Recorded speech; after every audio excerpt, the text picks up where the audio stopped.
शतकोटितेजने शक्तिप्रदायने शतकोटितेजने शक्तिप्रदायने शिवसुतवरगणराजा गणादिसेवित सुखफलदायक त्रिजगवन्दित गजवदना शतकोटि तेजने शक्तिप्रदायने शिवसुतवरगणराजा लोकनायकने लम्बोदरने कामितदायक करुणामूर्ति विद्यादिदेवने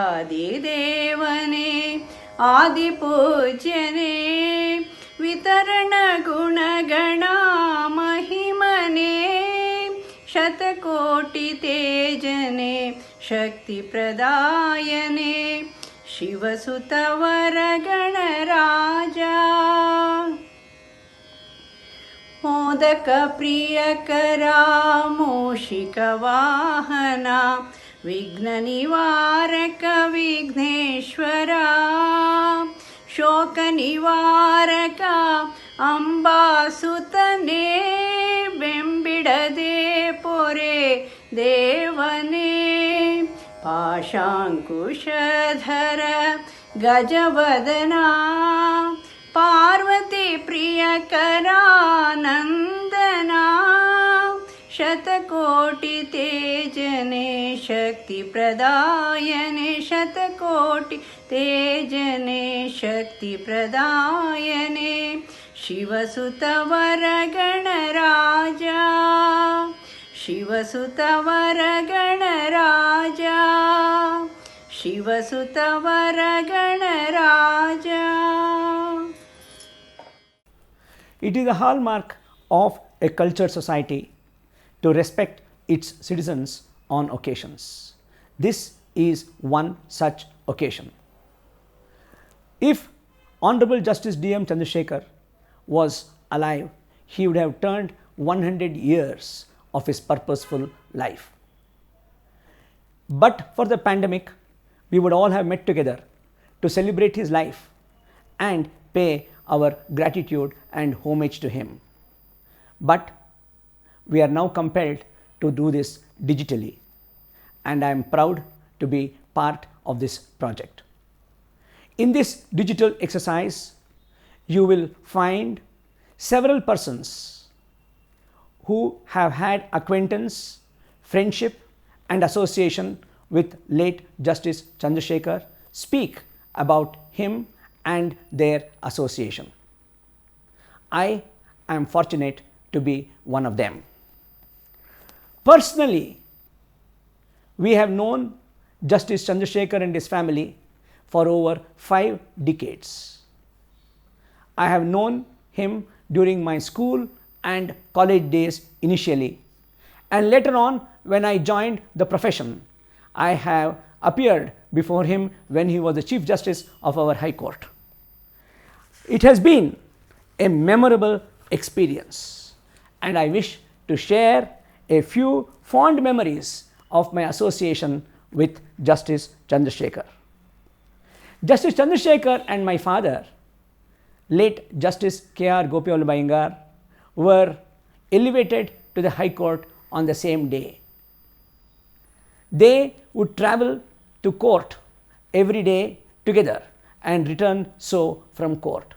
Therefore, I got to see Honorable Justice Chandrasekhar almost on a daily basis. He was almost always dressed in white and in khadi, be it a khadi suit or a khadi shirt. That memory I can never erase from my mind. In that sense, also Justice Chandrasekhar was a true Gandhian. There is an incident I remember very vividly, and I am overwhelmed by the affection that he had towards me personally. There was a requirement for me to have a white coat for a occasion of the government of Mysore, who was to give me a medal for a rank that I had secured when I passed out of the pre-university examination. I did not have that white coat. Therefore, my father suggested that I should speak to Justice Chandrasekhar and request him for his coat. When I met him, he so gladly obliged and personally went and took out a white coat from his cupboard and gave it to me. And I went to that function wearing the coat that Justice Chandrasekhar gave me so kindly and with all his good wishes and affection. As a judge, Justice Chandrasekhar was extremely polite, and not once do I recall Justice Chandrasekhar having been irritated in court or even having raised his voice. With his smiling, courteous and soft-spoken but firm attitude in court, he had the knack of keeping everybody satisfied, irrespective of the result of the case. I have appeared before him as a junior member of the bar, and not once have I come out of his court disappointed, irrespective of the result of the case. He treated every one of us so kindly, and I must acknowledge with full sense of gratitude that but for such encouragement of Justice Chandrasekhar as the Chief Justice of our High Court, we would not have been where we are today with full confidence to face society as lawyers. I am extremely grateful to him for the way he treated every one of us as junior members of the bar. He would always address me very affectionately by my first short name, and that was so genuinely expressed, and even now the way he would address me rings in my ears and brings tears to my eyes. Justice Chandrasekhar was a person who devoted himself to social causes even after his retirement. I remember that he would walk down from his home to my home with the Swamiji of the Pandavapura Mutt, seeking for donation for the leprosy project. And even though I had told him that it was not necessary for him to come personally for the donation, he insisted that he should come. And that was his dedication to the cause of the society, which he never missed even once. It was indeed a privilege to know Justice Chandrasekhar as I did, and I consider to be blessings of the Almighty. On behalf of the Bharatiya Vidya Bhavan, Bangalore, I express my deep sense of gratitude and thanks to the family of Justice Chandrasekhar for having given this opportunity to be part of this project, to produce a digital form of respect to the great departed soul. Bharatiya Vidya Bhavan is duty bound to be associated with such projects, and it is the good fortune of Bhavan to be associated with the family of Justice Chandrasekhar to redeem its existence. It is our hope that this video recording of those who have known Justice Chandrasekhar closely and who have been associated with him will serve as an inspiration to the present and coming generations about how they should lead a good, purposeful and noble life. I'm speaking of Justice D.M. Chandrasekhar, the judge and the man. It is not given to many to occupy high positions without being touched by the pomp and paraphernalia of office and without compromising the highest standards of integrity and independence. Justice Chandrasekhar is in that exceptional class. Language forms but a poor vehicle to express one's admiration and reverence for him. Speech gives way to silence, the silence of worship and silence of reverence. His work as a lawyer and a judge and Chief Justice, as also his post-retirement services in many noble causes, are well known. But all that can do justice to his many qualities of head and heart, which he did not wear on his sleeve. His was an extraordinary life committed to truth and justice. As Anatole France said, I say truth and you understand my meaning. For the beautiful words truth and justice need not be defined in order to be understood in their true sense. They bear within them a shining beauty and a heavenly light. It is my melancholy privilege as the senior-most of his surviving colleagues to pay tribute to Justice Chandrasekhar and his birth centenary. I had the privilege of knowing him closely and basking in the warmth of his affection and goodwill. I particularly recall his stay with me at my residence in New Delhi in year 1993 and a number of common friends calling on him. Simple living and high thinking characterizes every word and deed all his life. He was a true gentleman, fully answering Cardinal Newman's definition. He had too much good sense to be affronted by insults and was also too well employed to remember injuries. His court would always be remembered for its dignity, independence and integrity and unmistakable capacity for impartial justice. He was a party to and authored many landmark judgments. He molded the law in the fire of his convictions and with a perceptive sense of legal history responded to the challenges and felt necessities of the times.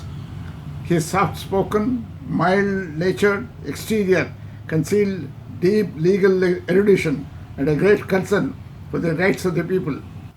To cite just one instance of his being always unruffled and dignified in court, a counsel once raised his voice and mistook altercation for argument. After counsel had finished all his raving and ranting, the genteel judge, who had no trace of resentment or bitterness in his countenance, told him that he Justice Chandrasekhar, was very much concerned about the lawyer's health and that the lawyer should have a complete medical checkup. That is how he diffused the situation. He set for himself and abided by rigorous standards in both personal and professional life. Justice Chandrasekhar was indeed the model of the great dutiful man.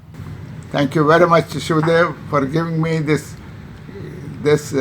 privilege of saying a few words in tribute in the memory of a great man. Thank you very much.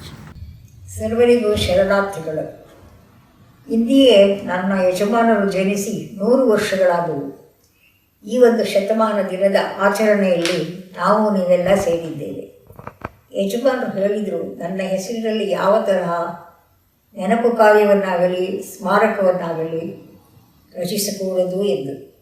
ಇಂದು ನಾವು ಮಾಡುತ್ತಿರುವ ಕಾರ್ಯ ಅವರಿಗೆ ವಿರೋಧವಾಗಿದೆ ಅಂತ ಅನಿಸುತ್ತೆ.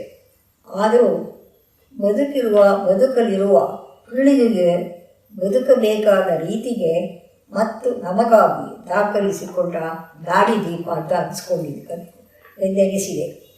ತಿಪಟೂರಿನಲ್ಲಿ ಹೆಸರಾಂತ ದೇಶಮುದ್ರೆ ಮನೆತನ. ಇದರ ಹಿರಿಯರಾದ ದೇಶಮುದ್ರೆ ಮಲ್ಲಪ್ಪ ಮತ್ತು ಗಂಗಮ್ಮನವರಿಗೆ 2ನೇ ಪುತ್ರರಾಗಿ ಜನಿಸಿದರು. ಆ ಸುಸಂಸ್ಕೃತ ಮನೆಯಲ್ಲಿ ಹುಟ್ಟಿ ಬೆಳೆದು ಅಲ್ಲಿಯ ನಡೆ ನುಡಿ ಆಚಾರ ವಿಚಾರ ವ್ಯವಹಾರದ ವಾತಾವರಣವನ್ನು ಮೈಗೂಡಿಸಿಕೊಂಡು ಯಜಮಾನರು ಸದ್ಗುಣವಂತರಾದರು. ತಾವು ನಂಬಿದ ನೋಡಿದ ಜೀವನ ಮೌಲ್ಯಗಳನ್ನು ತಮ್ಮ ಜೀವನದ ಕೊನೆಯ ತನಕ ಅನುಸರಿಸಿಕೊಂಡು ಬಂದರು. ಅವರು ಜ್ಞಾನದ ಕಲಿ, ನ್ಯಾಯದ ಘನ, ಮಾನಧನವಾಗಿ ಸಮಾಜದ ಅಮೂಲ್ಯ ಸಂಪತ್ತಾಗಿ ಬೆಳೆದರು.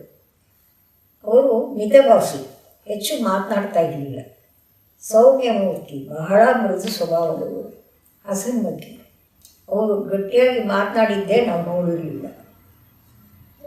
ಪರಿಸರ ಪ್ರೇಮಿ, ಆಗಿದ್ದರೂ ಅವರಿಗೆ ರಸ್ತೆಯ ಅಗಲೀಕರಣಕ್ಕೆ ಮರಗಳನ್ನು ಕಡಿಯುವುದನ್ನು ಕೇಳಿ ಬಹಳ ನೊಂದುಕೊಳ್ಳುತ್ತಿದ್ದರು. ನೀರನ್ನು ಸಹ ಮಿತವಾಗಿ ಬಳಸಲು ಹೇಳುತ್ತಿದ್ದರು. ಜಾತಕ, ಜ್ಯೋತಿಷ್ಯ, ಶಕುನ, ರಾಹುಕಾಲ, ಗುಳಿಕಾಲ ಎಂಬುದನ್ನು ನಂಬುತ್ತಿರಲಿಲ್ಲ. ಬಸವಣ್ಣನವರಂತೆ ದೇವರಿಗೂ ಭಕ್ತರಿಗೂ ಮಧ್ಯೆ ಇರುವ ಪುರೋಹಿತ ಪದ್ಧತಿಯನ್ನು ಒಪ್ಪುತ್ತಿರಲಿಲ್ಲ. ದೇವಾಲಯಗಳಿಗೆ ಹೋಗಿ ಬರುವ ಅಭ್ಯಾಸ ಇರಲಿಲ್ಲ. ಆಧ್ಯಾತ್ಮ ಸಾಧನೆಗೆ ಸಂಸಾರ ಬಿಟ್ಟು ಸನ್ಯಾಸಿ ಆಗಬೇಕಾಗಿಲ್ಲ. ಸತ್ಯಶುದ್ಧ ಕಾಯಕವನ್ನು ಮಾಡುತ್ತಾ ಒಳ್ಳೆಯ ನಡೆನುಡಿಯಲ್ಲಿ ಪ್ರಾಮಾಣಿಕರಾಗಿದ್ದರೆ ಸನ್ಯಾಸಿ ಮಾಡುವ ವ್ಯವಹಾರಕ್ಕಿಂತ ಕಡಿಮೆ ಇರುವುದಿಲ್ಲ ಅಂತ ಹೇಳ್ತಾ ಇದ್ರು. ಅವರು ಬೆಳಗ್ಗೆ ಸಂಜೆ 2 ಹೊತ್ತು ಶಿವಪೂಜೆ ಮಾಡ್ತಾಯಿದ್ರು. ಪೂಜೆ ಮಾಡುವಾಗ ಒಂದೇ ಒಂದು ಹೂವನ್ನು ಧರಿಸ್ತಿದ್ರು. ಯಜಮಾನರು ಯಾವ ಪ್ರಶಸ್ತಿ ಸನ್ಮಾನಗಳನ್ನು ಸ್ವೀಕರಿಸುತ್ತಿರಲಿಲ್ಲ. ಅವರು ನಿವೃತ್ತರಾದ ಮೇಲೆ ಅಖಿಲ ಭಾರತ ವೀರಶೈವ ಮಹಾಸಭೆಯವರು ಮತ್ತು ಕೆಲವು ಸದಸ್ಯರು ನಮ್ಮ ಮನೆಗೆ ಬಂದು ಅವರನ್ನು ಕೇಳಿದರು, ನೀವು ಈ ಮಹಾಸಭೆಗೆ ನೀವು ಅಧ್ಯಕ್ಷರಾಗಿ ಒಪ್ಕೋಬೇಕು ಅಂತ. ಆದರೂ ಅವರು ಒಪ್ಪಲಿಲ್ಲ. ಅವರು ಏನೇನೋ ಹೇಳಿದರು, ಆದರೂ ಕೂಡ ಅವರು ಒಪ್ಪಲೇ ಇಲ್ಲ. ವಿದ್ಯಾಭ್ಯಾಸಕ್ಕೆ ಅವ್ರಿಗೆ ಭಾಳ ಪ್ರೋತ್ಸಾಹ ಕೊಡ್ತಾಯಿದ್ರು. ಅಂದರೆ ನಾನು ಮದುವೆ ಆದಮೇಲೆ ನಾನು SLC ಪಾಸಾಗಿತ್ತು. ಅವಾಗ ನನ್ನನ್ನು ಕಾಲೇಜಿಗೆ ಕಳಿಸ್ಬೇಕು ಅಂತ ಅವ್ರಿಗೆ ಇಷ್ಟ ಇತ್ತು. ಮನೆಯಲ್ಲಿ ಯಾರಿಗೂ ಇಷ್ಟ ಇರಲಿಲ್ಲ. ಆದರೂ ಅವರು ನಾನು ಓದಲೇಬೇಕು ಅಂತ ಕಳಿಸಿದರು. ಅವರ ಇಚ್ಛೆಯಂತೆ BA ತನಕ ಓದಿದೆ. 4 ವರ್ಷ ಓದಿದೆ. ಆ ಸಮಯದಲ್ಲಿ ಅವರ ಪ್ರೋತ್ಸಾಹ, ಸಹಕಾರ, ಸಲಹೆ ಮರೆಯುವಂತಿಲ್ಲ. ಶ್ರೀ ಲಾಲ್ ಬಹದ್ದೂರ್ ಶಾಸ್ತ್ರಿಯವರು ನಮ್ಮ ರಾಷ್ಟ್ರದ ಪ್ರಧಾನಿ ಆದಾಗ ದೇಶದಲ್ಲಿ ಆಹಾರ ಅಭಾವ ಇತ್ತು. ಆಗ ಪ್ರಧಾನಿಯವರು ಹೇಳಿದರು, ಜನರೆಲ್ಲರೂ ವಾರದಲ್ಲಿ 1 ದಿನ ಒಪ್ಪತ್ತು ಊಟ ಬಿಟ್ಟರೆ ಆಗ ಸಂಗ್ರಹಿಸಿದ ಆಹಾರವನ್ನು ಇತರರಿಗೆ ಹಂಚಬಹುದು ಎಂದು. ಅದರಂತೆ ಅವರ ಕರೆಗೆ ಹೋಗೊಟ್ಟು ಎಲ್ಲರೂ ಒಪ್ಪತ್ತು ಊಟ ಬಿಟ್ಟರು. ಯಜಮಾನರು ಬಿಟ್ಟರು, ನಾನು ಬಿಟ್ಟೆ. ಮತ್ತು ಇಲ್ಲಿ ಸಂಗ್ರಹಿಸಿದ ಆಹಾರವನ್ನು ಇಲ್ಲದವರಿಗೆ ಹಂಚಲು ಅನುಕೂಲವಾಯಿತು. ದೇಶಾಭಿಮಾನ ಇದ್ದವರು ಈ ಕಾರ್ಯದಲ್ಲಿ ಭಾಗವಹಿಸಿದ್ದರು. ಒಂದು ಸಾರಿ ಫ್ಲೂ ಬಂದು ಮಲಗಿಬಿಟ್ಟಿದ್ರು. ಅವ್ರಿಗೆ ಎಷ್ಟು ದಿವಸ ಆದರೂ ಅದು ಸರಿ ಹೋಗಲೇ ಇಲ್ಲ. ಭಾಳ ದಿನ ಕಾಡಿಸ್ತು. ಅಲೋಪತಿ ಔಷಧಿಗಳಿಂದ ಕಡಿಮೆ ಆಗಲೇ ಇಲ್ಲ. ಆಗ ಪ್ರಕೃತಿ ಚಿಕಿತ್ಸಾ ಆಸ್ಪತ್ರೆಗೆ ಹೋಗಿ ಅಲ್ಲಿ ಪರೀಕ್ಷಿಸಿದರು. ಅವರು ಅಂದಿನಿಂದಲೇ ಚಿಕಿತ್ಸೆ ಶುರು ಮಾಡಿದರು. ಸ್ವಲ್ಪ ದಿನಗಳಾದ ಮೇಲೆ ಗುಣ ಕಂಡಿತು. ಆ ಚಿಕಿತ್ಸೆಯನ್ನೇ ಮುಂದುವರಿಸಿದರು. ಪೂರ್ಣ ಗುಣವಾಯಿತು. ಅಂದಿನಿಂದ ಯಜಮಾನರು ಪ್ರಕೃತಿ ಚಿಕಿತ್ಸೆಯನ್ನೇ ಕೊನೆವರೆಗೂ ಅನುಸರಿಸುತ್ತಾ ಬಂದರು. BP ಬಾರದಿರಲು ಒಂದು ಆಹಾರದಲ್ಲಿ ಉಪ್ಪನ್ನು ಹಾಕಿಸುತ್ತಿರಲಿಲ್ಲ. ಉಪ್ಪಿಲ್ಲದ ಸಪ್ಪೆಯನ್ನೇ ಸೇವಿಸುತ್ತಿದ್ದರು. 35 ವರ್ಷಗಳು ಉಪ್ಪಿಲ್ಲದ ಆಹಾರವನ್ನೇ ಸೇವಿಸುತ್ತಿದ್ದರು. ಸಾಮಾನ್ಯವಾಗಿ ಉಪ್ಪು ಆಹಾರದಲ್ಲಿ ಕಡಿಮೆ ಇದ್ದರೆ ಸೇವಿಸಲೇ ಆಗುವುದಿಲ್ಲ. ಯಜಮಾನರು ಎಷ್ಟು ಗಟ್ಟಿ ಮನಸ್ಸು ಮಾಡಿ ಉಪ್ಪು ಇಲ್ಲದೆ 35 ವರ್ಷ ಆಹಾರ ಸೇವಿಸ್ತಾ ಇದ್ದರು ಅಂತ ಎಲ್ಲರಿಗೂ ಆಶ್ಚರ್ಯ ಆಗುತ್ತೆ. ಅವರಿಗೆ ಸಕ್ಕರೆ ಹಾಕಿದ ಸಿಹಿ ಪದಾರ್ಥಕ್ಕಿಂತ ಬೆಲ್ಲ ಹಾಕಿದ ಸಿಹಿ ಇಷ್ಟವಾಗ್ತಿತ್ತು. ನಾವು ಅಲಹಾಬಾದ್ಗೆ ಹೋದಾಗ ಅಲ್ಲಿ ನಮ್ಮನ್ನು ಬಹಳ ಸಂತೋಷ, ಗೌರವದಿಂದ ಸ್ವಾಗತಿಸಿದರು. ಅಲ್ಲಿ ಎಲ್ಲರೂ ಹೇಳ್ತಾಯಿದ್ರು, ನೀವು ಬಂದಿದ್ದು ನಮಗೆ ಬ್ಲೆಸ್ಸಿಂಗ್ ಆ್ಯಂಡ್ ಡಿಸ್ಗೈಸ್ ಅಂತ. ನಮಗೆಲ್ಲ ಭಾಳ ಸಂತೋಷವಾಗಿದೆ ಅಂತ ಹೇಳ್ತಾಯಿದ್ರು. ಅಲ್ಲಿ ಎಲ್ಲ ಭಾಳ ಚೆನ್ನಾಗಿ ನೋಡ್ಕೊಳ್ತಾಯಿದ್ರು. ನಾವು 22 ತಿಂಗಳಿದ್ದರೂ ಕೂಡ ನಮಗೂ ಭಾಳ ಎಲ್ಲ ಇಷ್ಟ ಆಗಿತ್ತು. ಅಲ್ಲಿ ಯಜಮಾನರು ತಿಟ್ಟೂರಿನಲ್ಲಿ ಓದ್ತಾ ಇದ್ದ ಶಾಲೆಯ ಒಬ್ಬ ಉಪಾಧ್ಯಾಯಿಗೆ ಮತ್ತು ಅವರು ಕಾಲೇಜಿನ ಒಬ್ಬ ಸಹಪಾಠಿಯೊಬ್ಬರು ಕ್ಷಯದಿಂದ ರೋಗ ಪೀಡಿತರಾಗಿದ್ದರು. ಅವರಿಬ್ಬರಿಗೂ ಅವರುಗಳ ಕೊನೆಯ ಉಸಿರಿನ ತನಕ ಪ್ರತಿ ತಿಂಗಳು ನನ್ನ ಸಹಾಯ ಮಾಡುತ್ತಿದ್ದರು. ಸಲಹೆ ಕೇಳಲು ಯಾರೇ ಬಂದರೂ ಜಾತಿ ಮತ್ತು ಭೇದವಿಲ್ಲದೆ ಅವರ ಬ್ಯಾಕ್ಗ್ರೌಂಡ್ ವಿಚಾರಿಸಿ ಸಹಾಯ ಮಾಡ್ತಾಯಿದ್ರು. ಅನಾಥಾಲಯಗಳು, ವೃದ್ಧಾಶ್ರಮಗಳಿಗೆ, ಕುಷ್ಠರೋಗ ಆಸ್ಪತ್ರೆಗಳಿಗೆ, ಗ್ರಾಮಾಂತರ ಶಾಲೆಗಳಿಗೆ ಅಭಿವೃದ್ಧಿ ಕೆಲಸ ಮಾಡುವವರಿಗೆ ಸಂತೋಷವಾಗಿ ಸಹಾಯ ಹಸ್ತ ನೀಡ್ತಾಯಿದ್ರು. ಒಟ್ಟಿನಲ್ಲಿ ಪರೋಪಕಾರ ಸೇವೆಯೇ ಅವರಿಗೆ ಭಾಳ ಇಷ್ಟ ಆಗಿತ್ತು. ಒಂದು ಶಿಸ್ತಿನಲ್ಲಿಯೇ ಬದಲಾವಣೆ ಇಲ್ಲದೆ ಜೀವನದ ಕೊನೆಯವರೆಗೂ ನಡೆದರು. ಕೊನೆಗೆ ಹಾರ್ಟ್ ಅಟ್ಯಾಕ್ ಆಗಿ ಕೊನೆ ಉಸಿರೆಳೆದರು. ದೈವೇಚ್ಛೆಗೆ ಏನೂ ಮಾಡುವಂತಿಲ್ಲವಲ್ಲ. ಇಂಥ ಮಹಾಪುರುಷರಿಗೆ ನಮ್ಮ ನಿಮ್ಮ ಗೌರವದ ನಮನ. ಓಂ ಶಾಂತಿ ಶಾಂತಿ ಶಾಂತಿ. ಓಂ ನಮಃ ಶ್ರೀ ಯತಿರಾಜಾಯ ವಿವೇಕಾನಂದ ಸೂರಯೇ ಸಚ್ಚಿತ್ ಸುಖ ಸ್ವರೂಪಾಯ ಸ್ವಾಮಿನೇ ತಾಪಹಾರಿಣಿ. ಓಂ ಶಾಂತಿ ಶಾಂತಿ ಶಾಂತಿ. ನಾನು ಮೊಟ್ಟ ಮೊದಲು ಶ್ರೀ ಡಿ.ಎಂ. ಚಂದ್ರಶೇಖರ್, ನ್ಯಾಯಮೂರ್ತಿ ಶ್ರೀ ಡಿ.ಎಂ. ಚಂದ್ರಶೇಖರ್ ಅವರನ್ನ ಬೆಂಗಳೂರು ರಾಮಕೃಷ್ಣ ಮಠದ ಸಭಾಂಗಣದಲ್ಲಿ ಧರ್ಮ ಹಾಗೂ ವಿಚಾರ ಎಂಬ ಒಂದು ಕಾರ್ಯಕ್ರಮದ ಆ ಸಭೆಯಲ್ಲಿ ಡಾಕ್ಟರ್ ಎಚ್ ನರಸಿಂಹಯ್ಯನವರ ಜೊತೆ ನ್ಯಾಯಮೂರ್ತಿಗಳು ಬಂದು ಕುಳಿತುಕೊಂಡರು. ನಾನಾಗ ಕಾರ್ಯಕ್ರಮದ ಇನ್ವಿಟೇಷನ್ ಇಟ್ಕೊಂಡು ನ್ಯಾಯಮೂರ್ತಿಗಳು ಬರ್ತಾರೆ ಅಂತ ಆಶ್ರಮದ ಹೆಬ್ಬಾಗಿಲಲ್ಲಿ ನ್ಯಾಯಮೂರ್ತಿಗಳು ಹೇಗೆ ಬರ್ತಾರೆ, ಎಲ್ಲಿ ಬರ್ತಾರೆ, ಯಾವ ರೀತಿ ಬರ್ತಾರೆ ಅಂತ ನಾನು ನೋಡ್ತಾ ಇದ್ದರೆ ಅವರಾಗಲೇ ಬಂದು ಒಳಗಡೆ ಕೂತ್ಕೊಂಡಿದ್ದಾರೆ. ಅಂದರೆ ತಾನು ಇಂಥ ಒಂದು ಮಹಾ ಸ್ಥಾನವನ್ನು ಅಲಂಕರಿಸಿದ್ದೀನಿ ಅನ್ನೋದೂ ಸಹ ಅವರ ಮನಸ್ಸಲ್ಲಿರಲಿಲ್ಲ. ನಾವು ಕಲ್ಕತ್ತಾದ ಬೇಲೂರು ಮಠದ ಹಿರಿಯರ ಹತ್ರ ಅಪ್ಪಣೆಯನ್ನು ಪಡೆದು ಇಲ್ಲಿ ಆರಂಭ ಮಾಡಿದಾಗ ನನ್ನ ಮನಸ್ಸಿಗೆ ಮೊಟ್ಟ ಮೊದಲು ಬಂದಿದ್ದು ನ್ಯಾಯಮೂರ್ತಿ ಡಿ.ಎಂ. ಚಂದ್ರಶೇಖರ್ ಅವರ ಹೆಸರು. ಅವರ ಹತ್ರ ಹೋಗಿ ನಾನು ಹೀಗೆ ಈ ರೀತಿಯ ಸೇವಾ ಯಜ್ಞವನ್ನು ಮಾಡಬೇಕು ಅಂತ ಹೇಳಿದಾಗ ಖಂಡಿತವಾಗಿ ಮಾಡಿದ್ನ, ನಾನು ನಿಮ್ಮ ಜೊತೆಗೆ ಇರ್ತೀನಿ ಅಂತ ಏನು ಹೇಳೇ ಇಲ್ಲ, ಬರೀ ಸೇವೆ ಮಾಡ್ತೀನಿ ಅಂತ ವಿವರಿಸಿದ್ದಕ್ಕೆ ನಾನು ನಿಮ್ಮ ಜೊತೆ ಇರ್ತೀನಿ ಅಂತ ಹೇಳಿಬಿಟ್ರು. ಆಗ 1991 ಸಂದರ್ಭದಿಂದ ಅವರ ಒಡನಾಡಿಯಾಗಿ ಅವರು ಈ ಸೇವಾಶ್ರಮದ ಅಡ್ವೈಸರಿ ಕಮಿಟಿಯ ಅಧ್ಯಕ್ಷರಾಗಿ ಎಲ್ಲ ರೀತಿಯ ಸಹಾಯವನ್ನು ಮಾಡಿದ್ರು.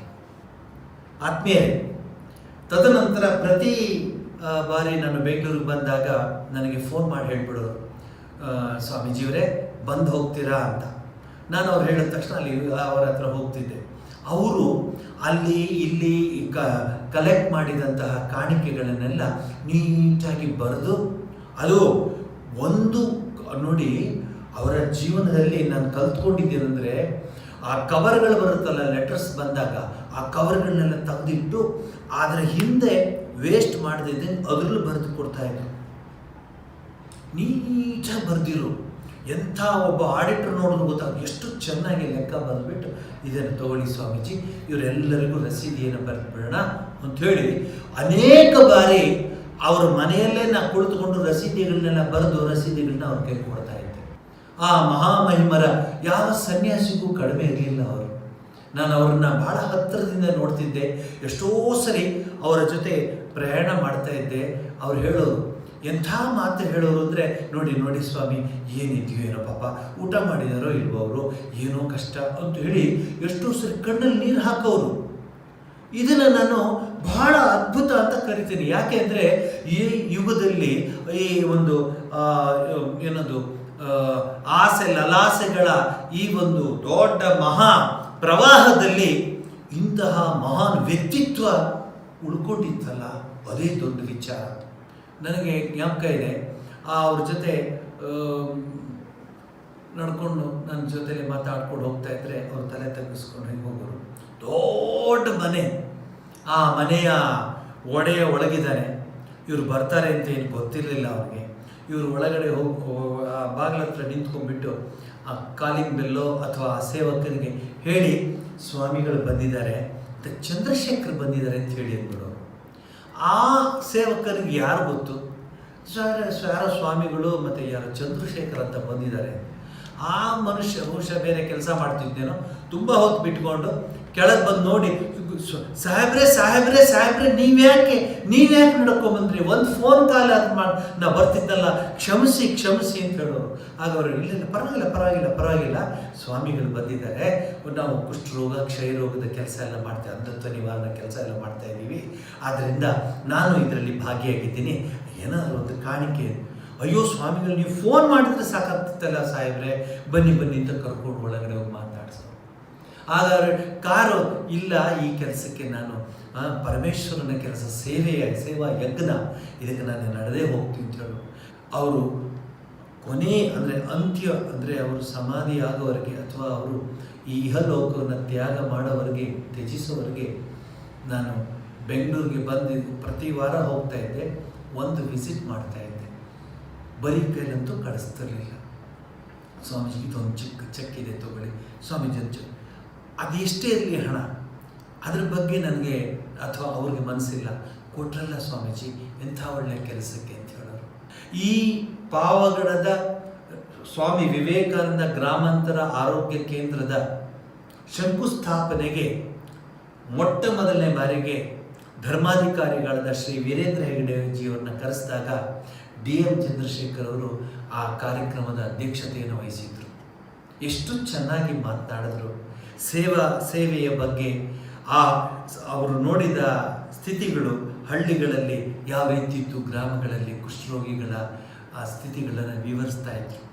ನಿಜಕ್ಕೂ ಆತ್ಮೀಯರೇ, ಈ ನಾಡು, ಅದರಲ್ಲೂ ಈ ಕನ್ನಡ ನಾಡಿನಲ್ಲಿ ಇಂತಹ ಧೀಮಂತ ದಿಗ್ಗಜರು ಬಂದರು, ತಮ್ಮ ಜೀವನವನ್ನು ತೋರಿಸ್ಕೊಟ್ರು ಹೇಗಿರಬೇಕು ಅಂತ. ಆ ಜೀವನದ ಒಂದು ಝಲಕನ್ನ ನಿಮ್ಮ ಮುಂದೆ ಪ್ರಸ್ತುತಪಡಿಸಿದ್ದೀನಿ ಅಂತ ನನ್ನ ಭಾವನೆ. ನ್ಯಾಯಮೂರ್ತಿ ಶ್ರೀ DM ಚಂದ್ರಶೇಖರ್ ಅವರ ಈ ಸಾರ್ಥಕ ಜೀವನದ ಒಂದು ಅರ್ಥಗರ್ಭಿತವಾದ ಶತಮಾನೋತ್ಸವ ನಡೆಸ್ತಾ ಇರೋದು ನಿಜಕ್ಕೂ ನಮಗೆಲ್ಲ ಸಂತೋಷವನ್ನು ತಂದಿದೆ. ತನ್ಮೂಲಕ ಈ ವಿಚಾರಧಾರೆ ಎಲ್ಲೆಡೆ ಪಸರಿಸಲಿ ಅಂತ ಹೇಳಿ ಇಲ್ಲಿಗೆ ಮಂಗಳವನ್ನು ಹೇಳ್ತೀನಿ. ನಮಸ್ಕಾರ. ಓಂ ಶಾಂತಿ ಶಾಂತಿ ಶಾಂತಿ. Sri D.M. Chandrasekhar was a well-known lawyer. In a very young age itself, he had become a government leader, and as a government leader, he earned a lot of respect as a very efficient lawyer. As a judge, he was a very popular judge, not because he tried to appease lawyers, but because of his studies, his intelligence, and independent approach to the litigation. I remember my father very often used to tell me that he was one of the best lawyers of the time, at that point of time, highly respected both by the bench and the bar. His elevation as a judge of the High Court was no surprise to anybody, because it was expected by the bench and the bar. He became a judge of the High Court at a very young age and proved to be a very respected judge. His mettle as a judge came to be proved when he heard the application of Shri L.K. Advani, who was elected to Rajya Sabha from Gujarat at that point of time and who was a détenu at Bangalore during emergency. He had made an application for giving him an opportunity to go to the Rajya Sabha to take oath of office, but it was strongly opposed by the government of the day. Justice Chandrasekhar and Justice Sadananda Swamy, his brother judge in the bench, never got influenced by any external factors except the law and the right of a citizen, and they directed the government of India to take him to Delhi from Bangalore, take Mr. Advani to Delhi from Bangalore, so that he can take the oath of office of Rajya Sabha. I believe that it was not taken very lightly by the government of the day, but I don't think it really mattered for Justice Chandrasekhar or his colleague judge in the bench. Again, in 1976, when the matter of the detainees came for final hearing before a division bench of which Justice Chandrasekhar and Justice Sadananda Swamy were the members, he proved to be a strong-willed, independent, law-abiding judge. He delivered the judgment for the bench in which he held the detention of Mr. L.K. Advani and others were illegal, hence set aside the detention order. Consequent to which, government of the day transferred him from Karnataka High Court to Allahabad High Court, obviously as a measure of punishment, which he took it in his stride and served the Allahabad High Court as efficiently as he served the Karnataka High Court. But fortunately for the Karnataka High Court, the emergency was lifted in 1977. He was retransferred from Allahabad High Court to Karnataka High Court, where he became the Chief Justice at a very young age for a considerably long time, and completed his tenure as a Judge of the High Court, then a Chief Justice of the High Court, very honorably, to the appreciation of all the members of the bench and the bar equally. I have had occasions to interact with Justice Chandrasekhar, more so after his retirement. And to me, he was an ideal judge, which the bench and the bar expected one to be. I will forever remember Justice Chandrasekhar for what he was and what a role model he was. DM Chandrashekhar ಅವರು ನನಗೆ ಕಾಣಿಸೋದು ಒಬ್ಬ ಗಾಂಧಿ ಚಿಂತಕನಾಗಿ, ಒಬ್ಬ ಸ್ವಾತಂತ್ರ್ಯ ಹೋರಾಟಗಾರರಾಗಿ, ಬಹುಜನ ಅವರನ್ನು ಒಬ್ಬ ವಕೀಲರಾಗಿ, ಒಬ್ಬ ಯಶಸ್ವಿ ವಕೀಲರಾಗಿ ಅಥವಾ ಒಬ್ಬ ಬಹಳ ಉನ್ನತ ಮಟ್ಟದ ಹೆಸರನ್ನು ಮಾಡಿದಂಥ ಒಬ್ಬ ನ್ಯಾಯಾಧೀಶರಾಗಿ ಕಾಣ್ತಾರೆ. ನಿಜ, ಅವೆಲ್ಲವೂ ಕೂಡ ಅವರ ವ್ಯಕ್ತಿತ್ವದ ಹಲವು ಮುಖಗಳು. ಆದರೆ ಮೂಲತಃ DM ಚಂದ್ರಶೇಖರ್ರವರು ಒಬ್ಬ ಗಾಂಧಿ ಚಿಂತಕರಾಗಿದ್ದರು. ಅತ್ಯಂತ ಗಾಂಧಿ ಬದುಕನ್ನು ಅತ್ಯಂತ ಪ್ರೀತಿಯಿಂದ ಸ್ವೀಕಾರ ಮಾಡಿದವರಲ್ಲಿ ಅವರೊಬ್ಬರಾಗಿದ್ದರು ಅನ್ನೋದನ್ನು ನಾನು ನನ್ನ ಬದುಕಿನಲ್ಲಿ ಕಂಡುಕೊಂಡಂಥ ದೊಡ್ಡ ಸತ್ಯ. ನನಗೂ ಅವ್ರಿಗೆ ಸಂಪರ್ಕ ಆದದ್ದು ಸುಮಾರು 1984-85 ಸಂದರ್ಭದಲ್ಲಿ, ಪ್ರಾಯಶಃ ಅವರು ಜಡ್ಜಾಗಿ ರಿಟೈರ್ ಆಗಿರಬೇಕು ಅಂತ ಕಾಣುತ್ತೆ. ಆ ಸಂದರ್ಭದಲ್ಲಿ ಅವರು ಗಾಂಧಿ ಭವನದ ಅತ್ಯಂತ ಹತ್ತಿರದ ಸಂಬಂಧ ಇಟ್ಟುಕೊಂಡಿದ್ದರು. ಗಾಂಧಿ ಶಾಂತಿ ಪ್ರತಿಷ್ಠಾನದ ಕಾರ್ಯಕಾರಿ ಸಮಿತಿ ಸದಸ್ಯರಾಗಿದ್ದರು. ನಾನು ಯುವಕ ಸದಸ್ಯರಲ್ಲಿ ನಾನೊಬ್ಬ ಇದ್ದೆ. ಭಾಳ ಚಟುವಟಿಕೆಯಿಂದ ನಾನು ಅವ್ರ ಜೊತೆಯಲ್ಲೆಲ್ಲ ಇದ್ದೆ. ಆವಾಗ ನಾವು ಗಾಂಧಿ ಶಾಂತಿ ಪ್ರತಿಷ್ಠಾನದಲ್ಲಿ ಒಂದು ದೊಡ್ಡ ಕಾರ್ಯಕ್ರಮ ಹಾಕ್ಕೊಂಡಿದ್ವಿ. ಏನು ಅಂತಂದರೆ, ನಮ್ಮಲ್ಲಿ ಹಣ ಇರಲಿಲ್ಲ ಹೆಚ್ಚು ಖರ್ಚು ಮಾಡಲಿಕ್ಕೆ. ಟೇಕಿಂಗ್ ಗಾಂಧಿ ಟು ಸ್ಕೂಲ್ಸ್ ಅಂತ. ಮಕ್ಕಳಿಗೆ ಮಕ್ಕಳು ಗಾಂಧಿ ಭವನಕ್ಕೆ ಬರಲಿ ಅಂತ ನಾವು ಯಾರು ಎಕ್ಸ್ಪೆಕ್ಟ್ ಮಾಡೋದಲ್ಲ.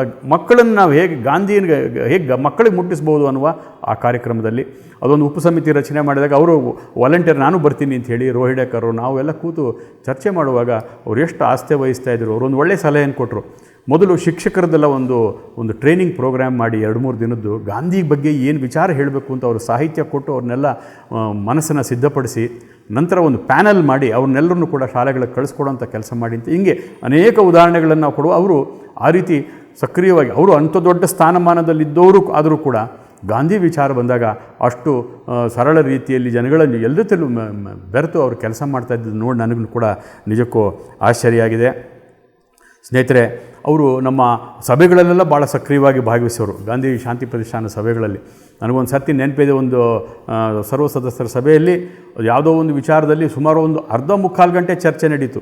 ಇದು ಸೊಸೈಟೀಸ್ ಆ್ಯಕ್ಟಿಗೆ ಬರುತ್ತೋ, ಕೋಆಪ್ರೇಟಿವ್ ಸೊಸೈಟೀಸ್ ಆ್ಯಕ್ಟಿಗೆ ಬರುತ್ತೋ, ಹಾಗೋ ಹೀಗೋ ಅಂತ ಶಾಂತವಾಗಿ ಎಲ್ಲ ಚರ್ಚೆಯನ್ನು ಕೇಳಿ ಕಡೆಯಲ್ಲಿ ಎದ್ದು ನಿಂತು ಚಂದ್ರಶೇಖರ್ ಅವರು ತಮ್ಮ ಅಭಿಪ್ರಾಯವನ್ನು ಕೊಟ್ಟರು. ಅವರ ಅಭಿಪ್ರಾಯವೇ ತೀರ್ಪಾಗೋಯಿತು. ಒಬ್ಬರು ದೂಸರಾ ಮಾತು ಅನಂತರ ಆಡಲಿಲ್ಲ. ಸಭೆ ಮುಂದುವರಿತಾ ಹೋಯಿತು. ಆಮೇಲೆ ಅವರು ಗಾಂಧಿಯವರ ರಚನಾತ್ಮಕ ಕಾರ್ಯಕ್ರಮದಲ್ಲಿ ವಿಶೇಷ ಒತ್ತು ಕೊಟ್ಟಂಥವ್ರು. ಪ್ರಕೃತಿ ಚಿಕಿತ್ಸೆ. ಆ ಪ್ರಕೃತಿ ಚಿಕಿತ್ಸೆ ಆ ಕಾರ್ಯಕ್ರಮ ಏನಿತ್ತು ಅದು ರಚನಾತ್ಮಕ ಕಾರ್ಯಕ್ರಮ, ಅದು ನಮ್ಮ DM ಚಂದ್ರಶೇಖರ್ ಅವ್ರಿಗೆ ಭಾಳ ಪ್ರಿಯವಾಗಿತ್ತು ಅಂತ ನಾನು ಕೂಡ ಅಂದ್ಕೊಂಡಿದ್ದೀನಿ. ಯಾಕೆಂದರೆ ಒಂದು ಸರ್ತಿ ಗಾಂಧಿ ಭವನದಲ್ಲಿ ಅವರು ಒಂದು ದೊಡ್ಡ ಉಪನ್ಯಾಸವನ್ನು ನೀಡಿದರು. ಆ ಉಪನ್ಯಾಸವನ್ನು ನೀಡುವಾಗ ಅವರು ಹೇಗೆ ನಾವು ಇವತ್ತು ನಾವು ಪ್ರಕೃತಿಯೊಂದಿಗಿನ ಸಂಬಂಧವನ್ನು ನಾವು ಹೇಗೆ ಇಟ್ಕೊಳ್ಬೇಕು, how we should be one with nature ಅನ್ನೋ ಮಾತನ್ನು ಹೇಳಿದ ನನಗೆ ಇವತ್ತಿಗೂ ಕೂಡ ಜ್ಞಾಪಕ ಇದೆ. ಅವರೊಂದು ಮಾತು ಹೇಳಿದರು, today's food will decide tomorrow's health. ಅದರಿಂದ ನಾವು ಆಹಾರ ಸೇವಿಸೋದ್ರಲ್ಲಿ ಎಷ್ಟು ನಾವು ಎಚ್ಚರಿಕೆ ವಹಿಸ್ತೀವೋ ಅಷ್ಟು ಒಳ್ಳೆಯದು. ಆನಂತರ ನಾವು ಈ ಹಣ್ಣು ಪದಾರ್ಥಗಳು ಇವನ್ನೆಲ್ಲ ಈ ಸಿಪ್ಪೆಗಳೆಲ್ಲ ಜೀವಿ ನಾವು ತೆಗೆದುಹಾಕ್ಬಿಡ್ತೀವಲ್ಲ, ಹಾಗೆ ಮಾಡಬೇಡಿ. ಸಿಪ್ಪೆಯಲ್ಲೂ ಕೂಡ ಭಾಳ ಸತ್ವಗಳಿವೆ, ಅದನ್ನು ಆದಷ್ಟು ತಿನ್ನುವ ಪ್ರಯತ್ನ ಮಾಡಿ. ಕರಿಬೇವಿನ ಸೊಪ್ಪನ್ನು ಅಡುಗೆಯಲ್ಲಿ ಹಾಕಿದ್ದು ಕರಿಬೇವಿನ ಸೊಪ್ಪನ್ನು ತೆಗೆದು ಪಕ್ಕಕ್ಕೆ ಇಡಬೇಡಿ, ತಿನ್ನುವಂಥ ಹೀಗೆ ಇವೆಲ್ಲವೂ ಸಣ್ಣದನಿಸಿದರೂ ಕೂಡ ಅವರು ಪ್ರಕೃತಿಗೆ ಅಂತ ವಿಶೇಷವಾದ ಒಲವಿಟ್ಕೊಂಡಿದ್ದಂಥವ್ರು. ಒಬ್ಬ ನಿಜವಾದ ಅರ್ಥದಲ್ಲಿ ಒಬ್ಬ ಗಾಂಧಿಯ ಚಿಂತಕ. ಅವರ 100 ವರ್ಷದ ಒಂದು ಹುಟ್ಟು ಹಬ್ಬ ಈ ವರ್ಷ ನಾವೀಗ ಆಚರಣೆ ಮಾಡ್ತಾ ಇರ್ತಕ್ಕಂಥದ್ದು ನಿಜಕ್ಕೂ ಭಾಳ ಅರ್ಥಪೂರ್ಣವಾಗಿದೆ. ಇವತ್ತು DM ಚಂದ್ರಶೇಖರ್ ನಮಗೆ ಯಾಕೆ ಭಾಳ ಮುಖ್ಯ ಆಗ್ತಾರೆ ಅಂತಂದರೆ, he led a life of values. ಅದರಿಂದ ಯಾರು ನಿರ್ಭೀತಿಯಿಂದ ಬದುಕ್ತಾರೆ, ಯಾರು ಸತ್ಯವನ್ನೇ ನುಡಿತಾರೆ, ಯಾವತ್ತು ಶುಭ್ರ ಜೀವನ ನಡೆಸ್ತಾರೆ, ಅವರು ಎಲ್ಲರಿಗೂ ಪ್ರಿಯರಾಗ್ತಾರೆ. ಅವರು ಯಾವತ್ತೂ ಕೂಡ ಸಮಾಜ ನೆನೆಯುತ್ತೆ.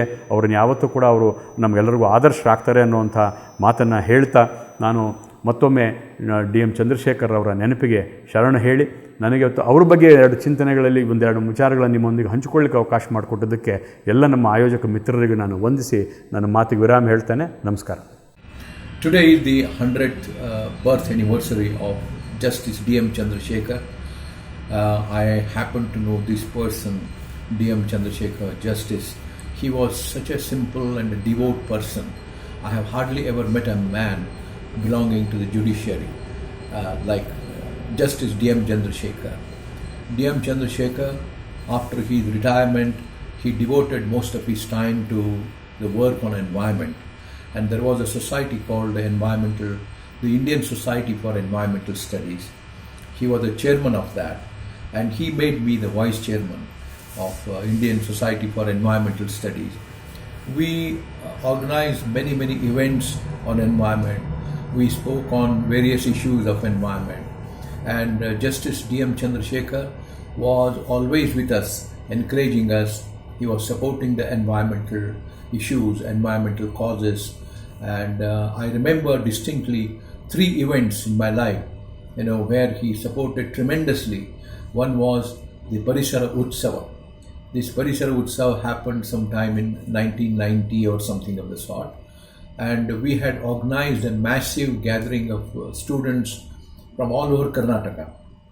It took place in the Kantirva Stadium, where all the politicians, including the Chief Minister and all, they had attended. Justice DM Chandrasekhar was behind this great event, because until then people did not know much about environment in Karnataka. What was happening, the forests were getting depleted and the groundwater was getting depleted, and a lot of things were happening. Cities were being built, infrastructure was being built, and without care for environmental assets like our lakes and the patches of forest, the grasslands, and so on. So I remember this Parisara Utsava, which took place around that time. Nearly 30,000 people had come to witness it the whole day. A lot of students came from Mysore, from Belgaum, from Dandeli, from various other parts of Karnataka, and participated in this great event. After that Parisara Utsava, every year today, the government is celebrating the Environmental Week, sometime in September or November or something of the sort. Anyway, and then there was another event which I remember very distinctly, was the Nagarhole Wildlife Sanctuary. Nagarhole, the Tatas wanted to build sort of a resort, and they had taken a site outside on the periphery of the Nagarhole, not inside the wildlife sanctuary. I took the article to Justice DM Chandrasekhar. He read it. He said what he wanted me to do for it. Then I told him, sir, this is various organizations are protesting against the setting up of this resort, because they feel that it is going to disturb the wildlife, it will disturb the people like the Halu Kurba, the Jain Kurbas who lived inside the forests of Nagarhole. So he wrote a letter to Tata saying that this was not a good thing to start a resort in Nagarhole. It will disturb, and Tatas were not meant to do it. And Tata wrote a letter to this hotel, which is like the West End Hotel in Bangalore, saying that it is a shame on my part. I am receiving a letter from Justice D.M. Chandrasekhar and asking me what I am doing here in Karnataka, in wildlife sanctuary of Nagarhole. No, please shut this. He wrote a letter to close this down. By that time, they had invested more than about 8 to 10 crore of rupees they had already spent. And he said, I don't mind, because I do not want Justice D.M. Chandrasekhar to write to me like this. It is not a good thing. Because this was told to me by the manager, Mr. Srinivas, who was working with the Tatas those days. He said Tata himself had written like this. So he came with me to meet D.M. Chandrasekhar, Justice D.M. Chandrasekhar, and he said, we are very sorry, sir. We are stopping this resort and we are not going ahead. Justice D.M. Chandrasekhar was a wonderful man. I am so happy to have met him, and he was such a devout and dedicated person to the cause of environment, and he spoke about it like a teacher, you see. That was wonderful. That's what he would make great impressions on the people who listened to him, and he supported. He was not a man to be praised and all that, but he said, this is a way of life we are going to live in this country. If we don't care for environment, perhaps it's going to be very difficult later. So I just remember Justice D.M. Chandrasekhar, and I wish that many of his dreams and many of his thoughts would come to life when we are doing this work on environment. Thank you. ನಮಸ್ಕಾರ. Justice T M Chandrashekar ಸಾಹೇಬರು one of the noblest men I have ever met. ಅವ್ರನ್ನ ನನ್ನ ಜೀವನದಲ್ಲಿ ಭಾಳ ಹತ್ತಿರದಿಂದ ನೋಡಿದ್ದೆ. ಅವರು ನನ್ನ ಮೇಲೆ ಅಷ್ಟೊಂದು ವಿಶ್ವಾಸನೂ ಇಟ್ಕೊಂಡಿದ್ದರು, ಅಷ್ಟೇ ಪ್ರೀತಿಯಿಂದ ಇಟ್ಕೊಂಡಿದ್ದರು. ಅದೊಂದು ನನಗೆ ಭಾಳ ಹೆಮ್ಮೆ ವಿಷಯ. ಡಿ ಎಮ್ ಚಂದ್ರಶೇಖರ್ ಅವರಂದರೆ ನನ್ನ ಅಭಿಪ್ರಾಯದಲ್ಲಿ ಬಸವಣ್ಣ ಮರು ಹುಟ್ಟಿ ಬಂದ. ಬಸವಣ್ಣನ ಪ್ರಕಾರ ಮರು ಜನ್ಮ ಇಲ್ಲ, ಆದರೆ ಅಂಥದ್ದು ಏನಾದರೂ ಇದ್ದರೆ ಅದು ಖಂಡಿತ ಡಿ ಎಮ್ ಚಂದ್ರಶೇಖರ್ ಅಂತ ನಾನು ಹೇಳಬಲ್ಲೆ. ಒಂದು ಕರುಣೆ, ಒಂದು ಕಾಯಕ, ಆ ಒಂದು ಡಿ ಎಮ್ ಚಂದ್ರಶೇಖರ್ ಅವರ ವ್ಯಕ್ತಿತ್ವ ಎರಡು ಮುತ್ತು ರತ್ನಗಳು. ಒಂದು ಕರುಣೆ ವಿಷಯ ಹೇಳಬೇಕಾದ್ರೆ, ನಾನು ಹೈಕೋರ್ಟ್ ಜಡ್ಜ್ ಇದ್ದೆ. ರಾತ್ರಿ 8 ಗಂಟೆಗೆ ಒಂದು ಫೋನ್ ಬಂತು ಅವರಿಂದ, ಇಲ್ಲ ನಮ್ಮ ಮನೆ ಹತ್ತಿರ ಓಪನ್ ಸೈಟ್ನಲ್ಲಿ ಭಾಳ ವರ್ಷದಿಂದ ಒಬ್ಬ ವ್ಯಕ್ತಿ ಗುಡಿಸ್ಲಾಕೊಂಡಿದ್ದ, ಫಿಸಿಕಲಿ ಹ್ಯಾಂಡಿಕ್ಯಾಪ್ಡು. ಈಗೇನೋ ಅವ್ರ ಮನೆ ಕಟ್ತಾರಂತೆ, ಆತನ ಹೊರಗೆ ಹಾಕಿಬಿಟ್ಟಿದ್ದಾರೆ, ಏನಾದರೂ ಅನುಕೂಲ ಮಾಡೋಕ್ಕಾಗುತ್ತಾ ಅಂತಂದೆ. ನಾನು ಹೇಳಿದೆ, ಸರ್ ನಾಳೆ ಬೆಳಗ್ಗೆ 10 ಗಂಟೆಗೆ ಹೈಕೋರ್ಟ್ ನನ್ನ ಚೇಂಬರಿಗೆ ಬರಲಿ ಅಂತ ಅಂದೆ. ಬಂದ ಆ ವ್ಯಕ್ತಿ, ನಾನು ಯಾರಿಗೋ ಹೇಳಿದೆ. 8 ದಿವಸದಲ್ಲಿ ಆ ವ್ಯಕ್ತಿಗೆ ಒಂದು ನೆಲೆ ಸಿಗಂಗೆ ಮಾಡಿದ್ದು ನನ್ನ ಪುಣ್ಯ ಅಲ್ಲ, ಅದು ಚಂದ್ರಶೇಖರ್ ಅವರ, ಆ ವ್ಯಕ್ತಿ ಪುಣ್ಯ ಅಲ್ಲ, ಚಂದ್ರಶೇಖರ್ ಸಾಹೇಬರ ಪುಣ್ಯ ಅದು. ಜಸ್ಟಿಸ್ ಮಳಿಭಟ್ ಸಾಹೇಬ್ರ ವರ್ಡ್ಸ್ನಲ್ಲೇ ನಾನು ಹೇಳ್ತೀನಿ. When justice Govind Bhat was the chief justice, an intimation was received about the visit to the High Court of the then Chief Justice of India, Sri A.N. Ray, during the dark period of emergency. The Chief Justice of India had indicated that he would like to sit in some of the courts on the dais and watch the proceedings. ಅಂದರೆ high court judges ಜೊತೆಗೆ ಕುಂದ್ರೋದು. When Chief Justice Govind Bhatt brought this to the notice of the full court, it was decided to convey our inability to accede to his proposal, as this was against the convention of our High Court. When Chief Justice of India came, a tea party was hosted in his honor. During that party, Chief Justice Ray asked why we are opposed to his sitting on the dais to watch the proceedings. Justice Chandrasekhar said that under the Constitution, the High Court is not administratively subordinate to the Supreme Court, even though the decisions of the Supreme Court can be reversed by the decisions of the High Court can be reversed by the Supreme Court on the judicial side. If the Chief Justice of India sits on the dais to watch the proceedings, Justice Chandrasekhar said, it would give an impression that the Chief Justice of India has come to inspect the High Court, which right the Chief Justice of India does not have.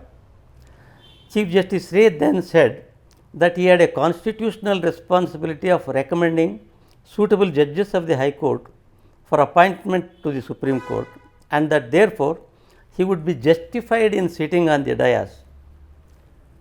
To this, Justice Chandrasekhar said that in that event, we are not interested in becoming judges of the Supreme Court. ಅಂದರೆ ಯಾವ ವ್ಯಕ್ತಿ ಒಂದು the position he is holding judge of the high court, ಆ ಒಂದು ಘನತೆ ಕಾಪಾಡೋದಕ್ಕೆ chief justice of ಇಂಡಿಯಾಗೆ ಮಕ್ಕಕ್ಕೆ ಹೊಡೆದಂಗೆ ನಿಮ್ಮ supreme court judges ನಾವೇನು ಆಗೋದು ಬೇಡ, ನಾವು ಆಗೋಕ್ಕೆ ತಯಾರಿಲ್ಲ, ನಮ್ಮ ಘನತೆ ಕಾಂಪ್ರಮೈಸ್ ಆಗೋಕ್ಕೆ ನಾವು ತಯಾರಿಲ್ಲ ಅಂತ ಹೇಳೋಷ್ಟು ಒಂದು ಅಂಥ ಒಂದು ವ್ಯಕ್ತಿತ್ವ. ಅಂದರೆ in the words of justice Jackson of the US Supreme Court, he was neither ambitious nor loyal so as to be corrupted in his duties as a judge. ಮುಂದೆ ಎಂಥ ಸಂದರ್ಭ ಬಂತಂದರೆ, ಮುಂದೆ ಎಮರ್ಜೆನ್ಸಿಯಲ್ಲಿ ಅವ್ರಿಗೆ ಅಲಹಾಬಾದ್ ಆಯಿತು, ಅಲಹಾಬಾದ್ ಚೀಫ್ ಜಸ್ಟಿಸ್ಗೆ ಹೋದರು. ಅಲಹಾಬಾದ್ ಚೀಫ್ ಜಸ್ಟಿಸ್ ಇದ್ದಾಗ ಆಗಿನ chief justice of India Beg ಅವರು ಇವ್ರನ್ನ ಸುಪ್ರೀಂ ಕೋರ್ಟಿಗೆ ಎಲಿವೇಷನ್ ಮಾಡೋಕ್ಕಂತ ಕರೀತಾರೆ. I am proposing you as a supreme court judge ಅಂತ. ಅದಕ್ಕೆ ಚಂದ್ರಶೇಖರ್ ಅವರು ಉತ್ತರ ಬರೀತಾರೆ, ಅಕ್ಟೋಬರ್ 3, 1977 ಅಲಹಾಬಾದ್ ಚೀಫ್ ಜಸ್ಟಿಸ್ ಆಗಿ ಬರೀತಾರೆ Supreme Court Chief justice of ಇಂಡಿಯಾಗೆ. October 3, 1977, dear Chief Justice, I have your secret DO letter number 5 CJI 77 dated 29th September 1977. Once again, I thank you for having considered my name for recommending for the judgeship of the Supreme Court. However, I request you kindly to withdraw my name from your recommendation for the judgeship of the Supreme Court. With kind regards, yours sincerely, DM Chandrasekhar, Honorable Mr. M.H. Beg, Chief Justice of India, Supreme Court, New Delhi. ಅಂದರೆ ಸಂದರ್ಭ ಬಂದರೆ supreme court ಜಡ್ಜಿಶಿಪ್ಪು ಕೂಡ ನನಗೆ ಒಂದು ಬೇಡ ಅಂತ high court judge ಇದ್ದಾಗಲೂ ಆ ಒಂದು ಘನತೆ ಕಾಪಾಡೋದಿತ್ತು, ಮುಂದೆ ಕೂಡ ಅದಕ್ಕೆ ಆಸೆ ಪಡಲಿಲ್ಲ ಎಂದು. ಅಂಥ ಒಂದು ವ್ಯಕ್ತಿತ್ವ ಬೆಳೆಸ್ಕೊಂಡಿರೋಂಥ ಒಬ್ಬ DM ಚಂದ್ರಶೇಖರ್ ಜೊತೆಗೆ ಮತ್ತು ಪರ್ಟಿಕ್ಯುಲರ್ಲಿ ಅವ್ರ ಮನೆಯವರು, ಅವ್ರ ಮನೆಯವರು ಬಹಳ ಘನವಿತ್ತ ವ್ಯಕ್ತಿ. ಆಯಮ್ಮ ದೊಡ್ಡ ಪುಣ್ಯ ನಮ್ಮದು. ಅವ್ರನ್ನೆಲ್ಲ ನೋಡಿ ಅವರು ವಿಶ್ವಾಸಿಕರಿದ್ದು ಅವ್ರ ಜೊತೆಗೆ ಒಡನಾಡಿ ಅದೇ ನನ್ನ ಪುಣ್ಯ. I have been knowing Mr. DM Chandrasekhar, or to be precise Justice DM Chandrasekhar, for at least 30-40 years. Coming to my proximity with Mr. Chandrasekhar, I had the privilege of taking care of his health for over 3 decades. I just want to narrate a few incidences, how impartial he was. I was myself, when I joined the services of Jayadeva Institute of Cardiology, I was a lecturer. There was a post of assistant professor in the same department vacant. There is a Supreme Court ruling saying that whenever a post is available and the candidate has the required qualifications and the experience, he should not be denied that post.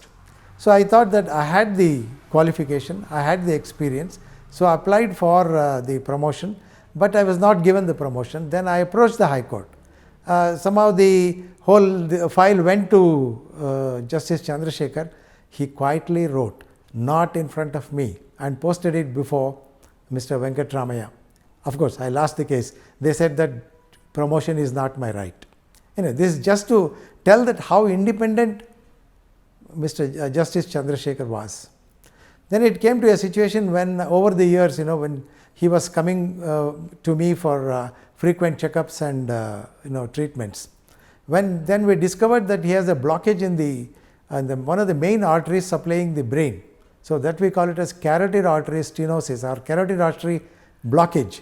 As it supplies the brain, it runs the risk of consequent paralysis and things like that if it is not dealt with adequately and properly.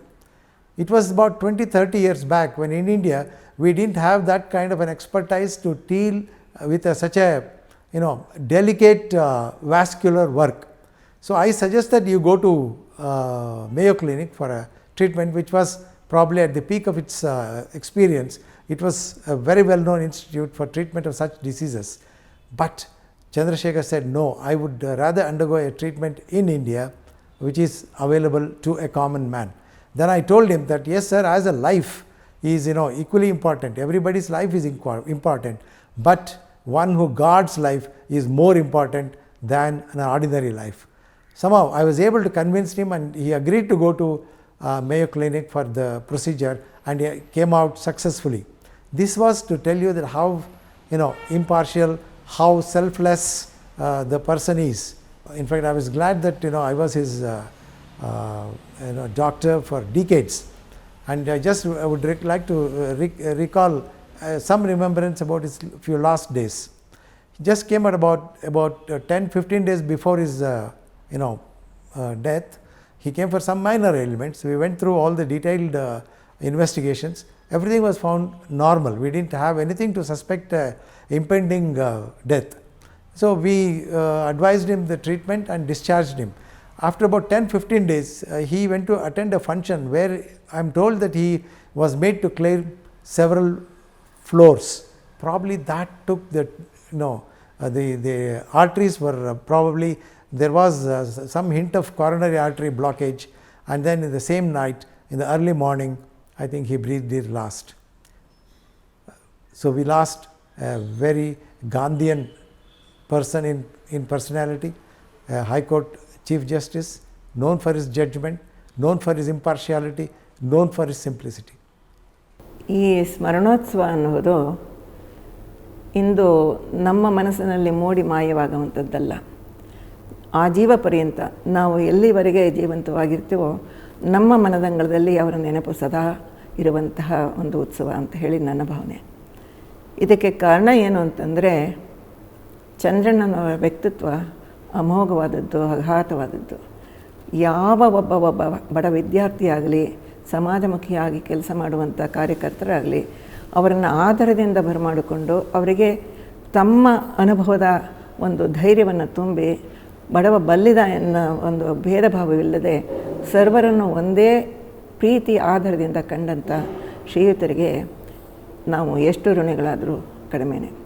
ಹೀಗಾಗಿ ನನ್ನ ಪ್ರಕಾರ, ಅಂದರೆ ನನ್ನ ಅನುಭವದ ಪ್ರಕಾರ ಹೇಳುವುದಾದರೆ, ನಮ್ಮ ಒಂದು ಕಾರ್ಯದ ವೈಖರಿ ಏನಿತ್ತು, ಸಮಾಜ ಹಾಗೂ ಆಶ್ರಮದ ಒಂದು ಕಾರ್ಯಕಲಾಪಗಳು ಏನಿತ್ತು, ಅದಕ್ಕೆಲ್ಲ ಮಾರ್ಗದರ್ಶವಾಗಿ ಹೀಗೆ ನಡೀರಿ, ಹೀಗೆ ಮಾಡಿ, ಇದರಿಂದ ಜನಗಳಿಗೆ ಏನು ಉಪಯೋಗ ಆಗುತ್ತೆ ಎಂಬ ಒಂದು ಹಿತನುಡಿಗಳನ್ನು ನುಡಿಯುತ್ತಾನೆ ನಮ್ಮನ್ನು ತಿದ್ದಿ ಬೆಳೆಸಿದವರು ಚಂದ್ರಣ್ಣನವರು.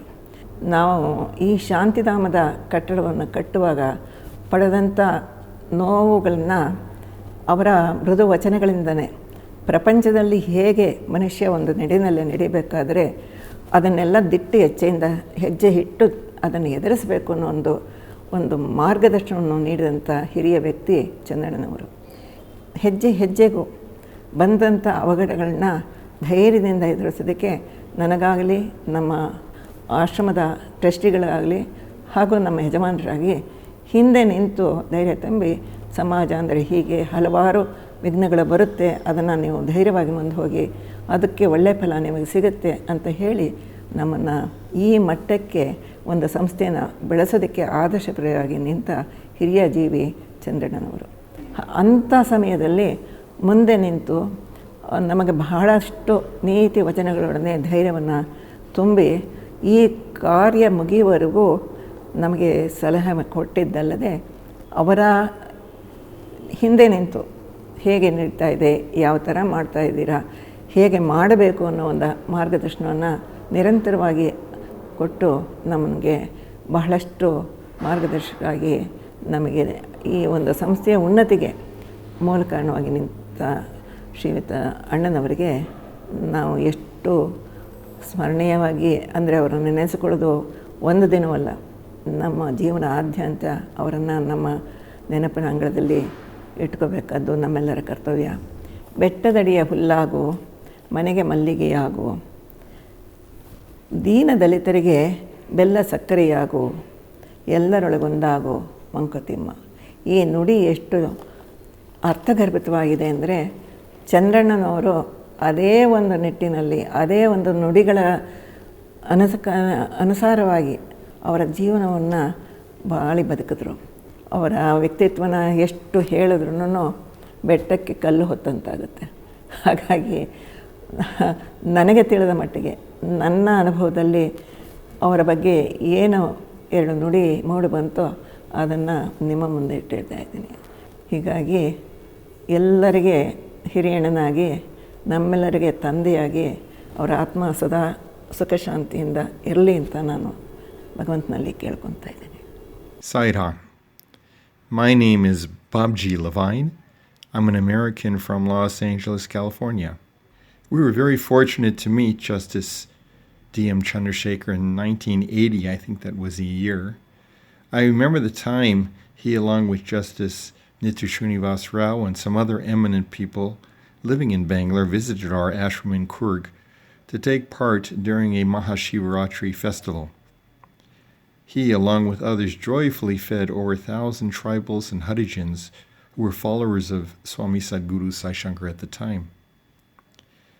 Swami had started doing a lot of social service projects since 1975 to tribal and Harijan villages, which over the years expanded in Coorg to Mysore and Bangalore districts. And these service activities appealed very much to the service minds of those eminent personalities. When Sadhguru would occasionally visit Bangalore, Justice Chandrasekhar would often visit him, and they would have discussions on various ways to uplift the poor and the downtrodden. Swami liked this very much. He would introduce him to several sincere service-minded followers, and their relationships grew.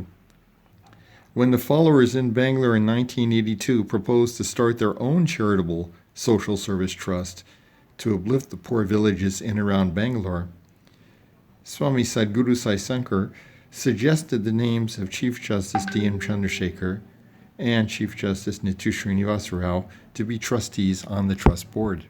When approached to be a trustee of People's Trust, the newly formed service organization, which was blessed by Swami, Justice Chandrasekhar readily agreed. He was such a service-minded guy. For many years, he contributed his knowledge, his talents, abilities, and financial support to help the development of People's Trust, which had adopted 18 poor villages for all-around development in and around Bangalore. At that time, the population of the 18 adopted villages was about 7,000 men, women, and children.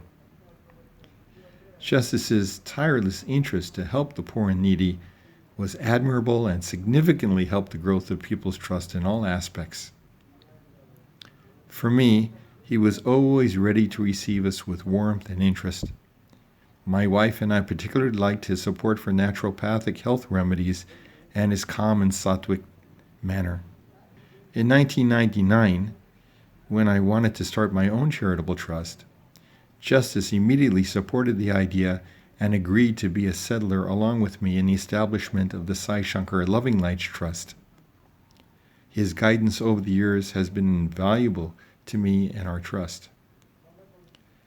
India, and Bangalore in particular, should really rejoice to have such an eminent service-minded person as Justice Chandrasekhar. A real role model, a true jewel, shining brightly on sacrifice and dedication, achievement and service, which are really the cornerstones of Indian philosophy and spiritual heritage. We need more dedicated people like him. I thank you for giving me this wonderful opportunity. Wishing all to keep safe and be healthy.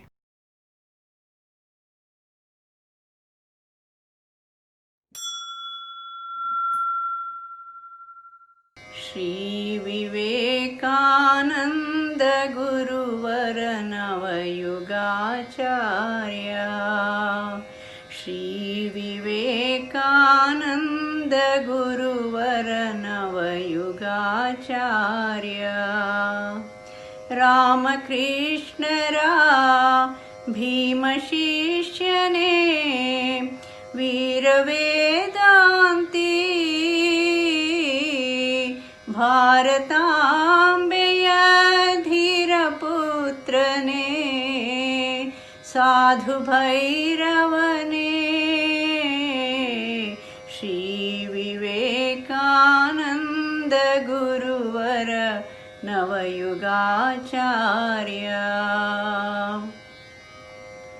ब्रह्मविद्येय दिव्यदीप्तिय ದೇಶ ದೇಶದಲ್ಲಿ ಹರಡಿ ಅಭಯವನು ನೀ ಅಮೃತವನಿ ಸುರಿದು ಪಾಲಿಸಿದೆ ಅಭಯವನು ನೀ ಅಮೃತವನಿ ಸುರಿದು ಪಾಲಿಸಿದೆ ಗಗನಕ್ಕೆತ್ತಿದೆ ಭಾರತಾಂಬೆಯ ಕೀರ್ತಿ ಚೇತನವಾ ಓಜೆ ತುಂಬಿಹುದಾರ್ಯ ಮಾತೆಯ ಶ್ರೀನಿಕೇತನವಾ ಶ್ರೀ ವಿವೇಕಾನಂದ ಗುರುವರ ನವಯುಗಾಚಾರ್ಯ ನಿನ್ನ ಹೆಸರದೆ ಶಕ್ತಿಯುವ ದಿವ್ಯತರ ಮಂತ್ರ ನಿನ್ನ ಮಾರ್ಗವೇ ಮುಕ್ತಿದಾಯಕವಾದ ವರಮಾರ್ಗ ನಮ್ಮ ಹೃದಯಕ್ಕೆ ಹೃದಯ ನೀನೈ ಶಕ್ತಿ ಸಾಗರನೇ ನಮ್ಮ ಹೃದಯಕ್ಕೆ ಹೃದಯ ನೀನೈ ಶಕ್ತಿ ಸಾಗರನೇ ಯಮನ ನುಂಗಿದ ರಾಜಯೋಗಿಯೇ ರುದ್ರ ಸನ್ಯಾಸಿ ಶ್ರೀ ವಿವೇಕಾನಂದ ಗುರುವರ ನವಯುಗಾಚಾರ್ಯ ನವಯುಗಾಚಾರ್ಯ ನವಯುಗಾಚಾರ್ಯ.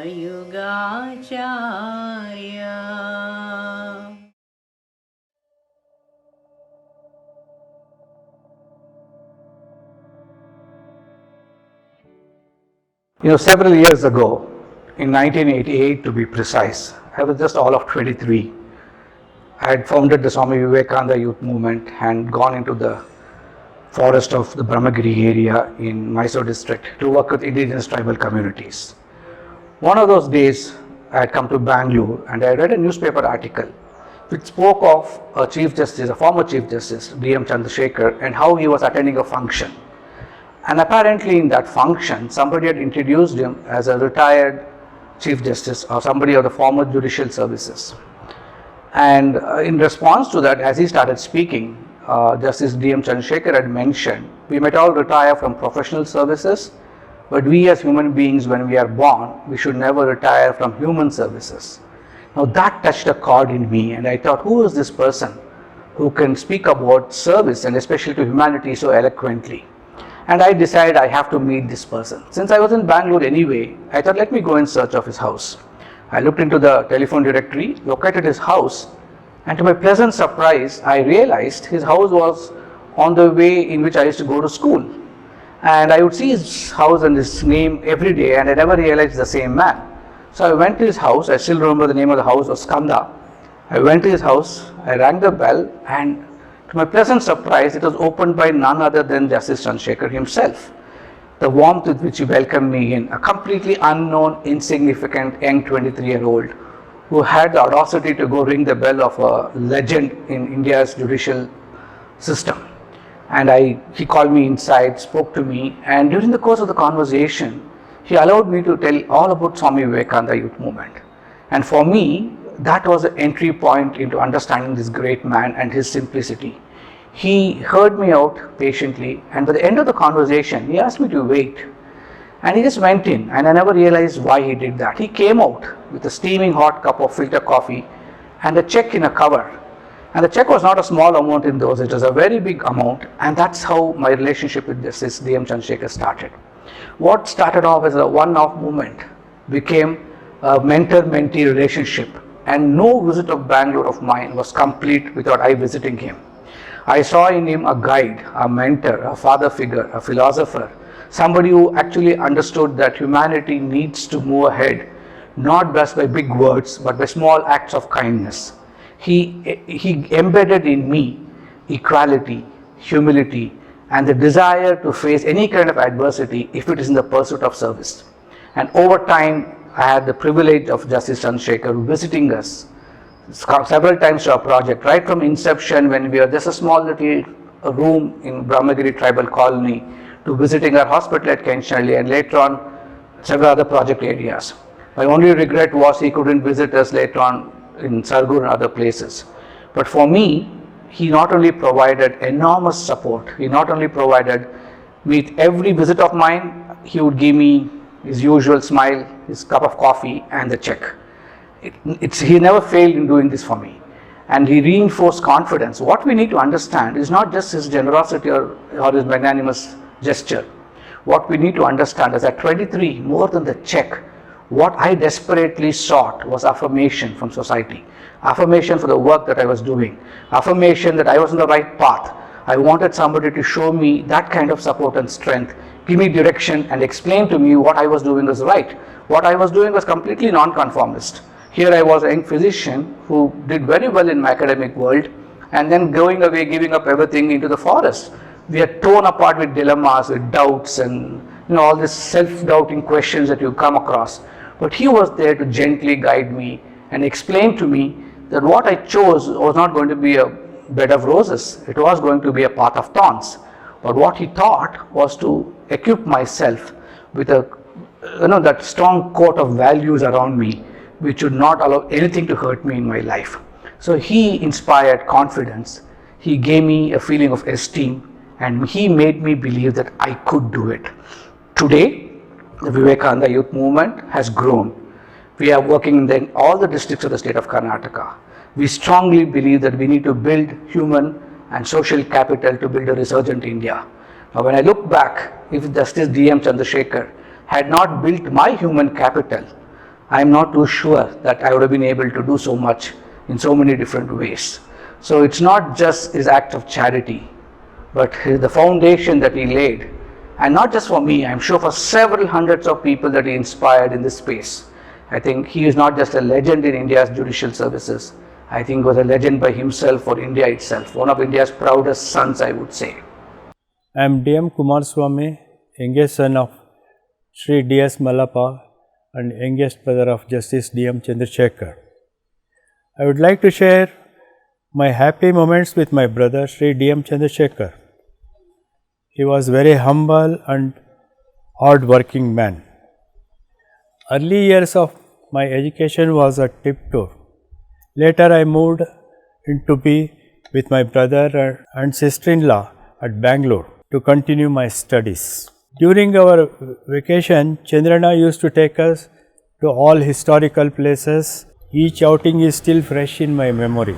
Weekends we used to visit picnic spots like Nandi Hills and other places. Chandrana was appointed as additional judge of Karnataka High Court during the year 1963. He was known to be the youngest judge during that era.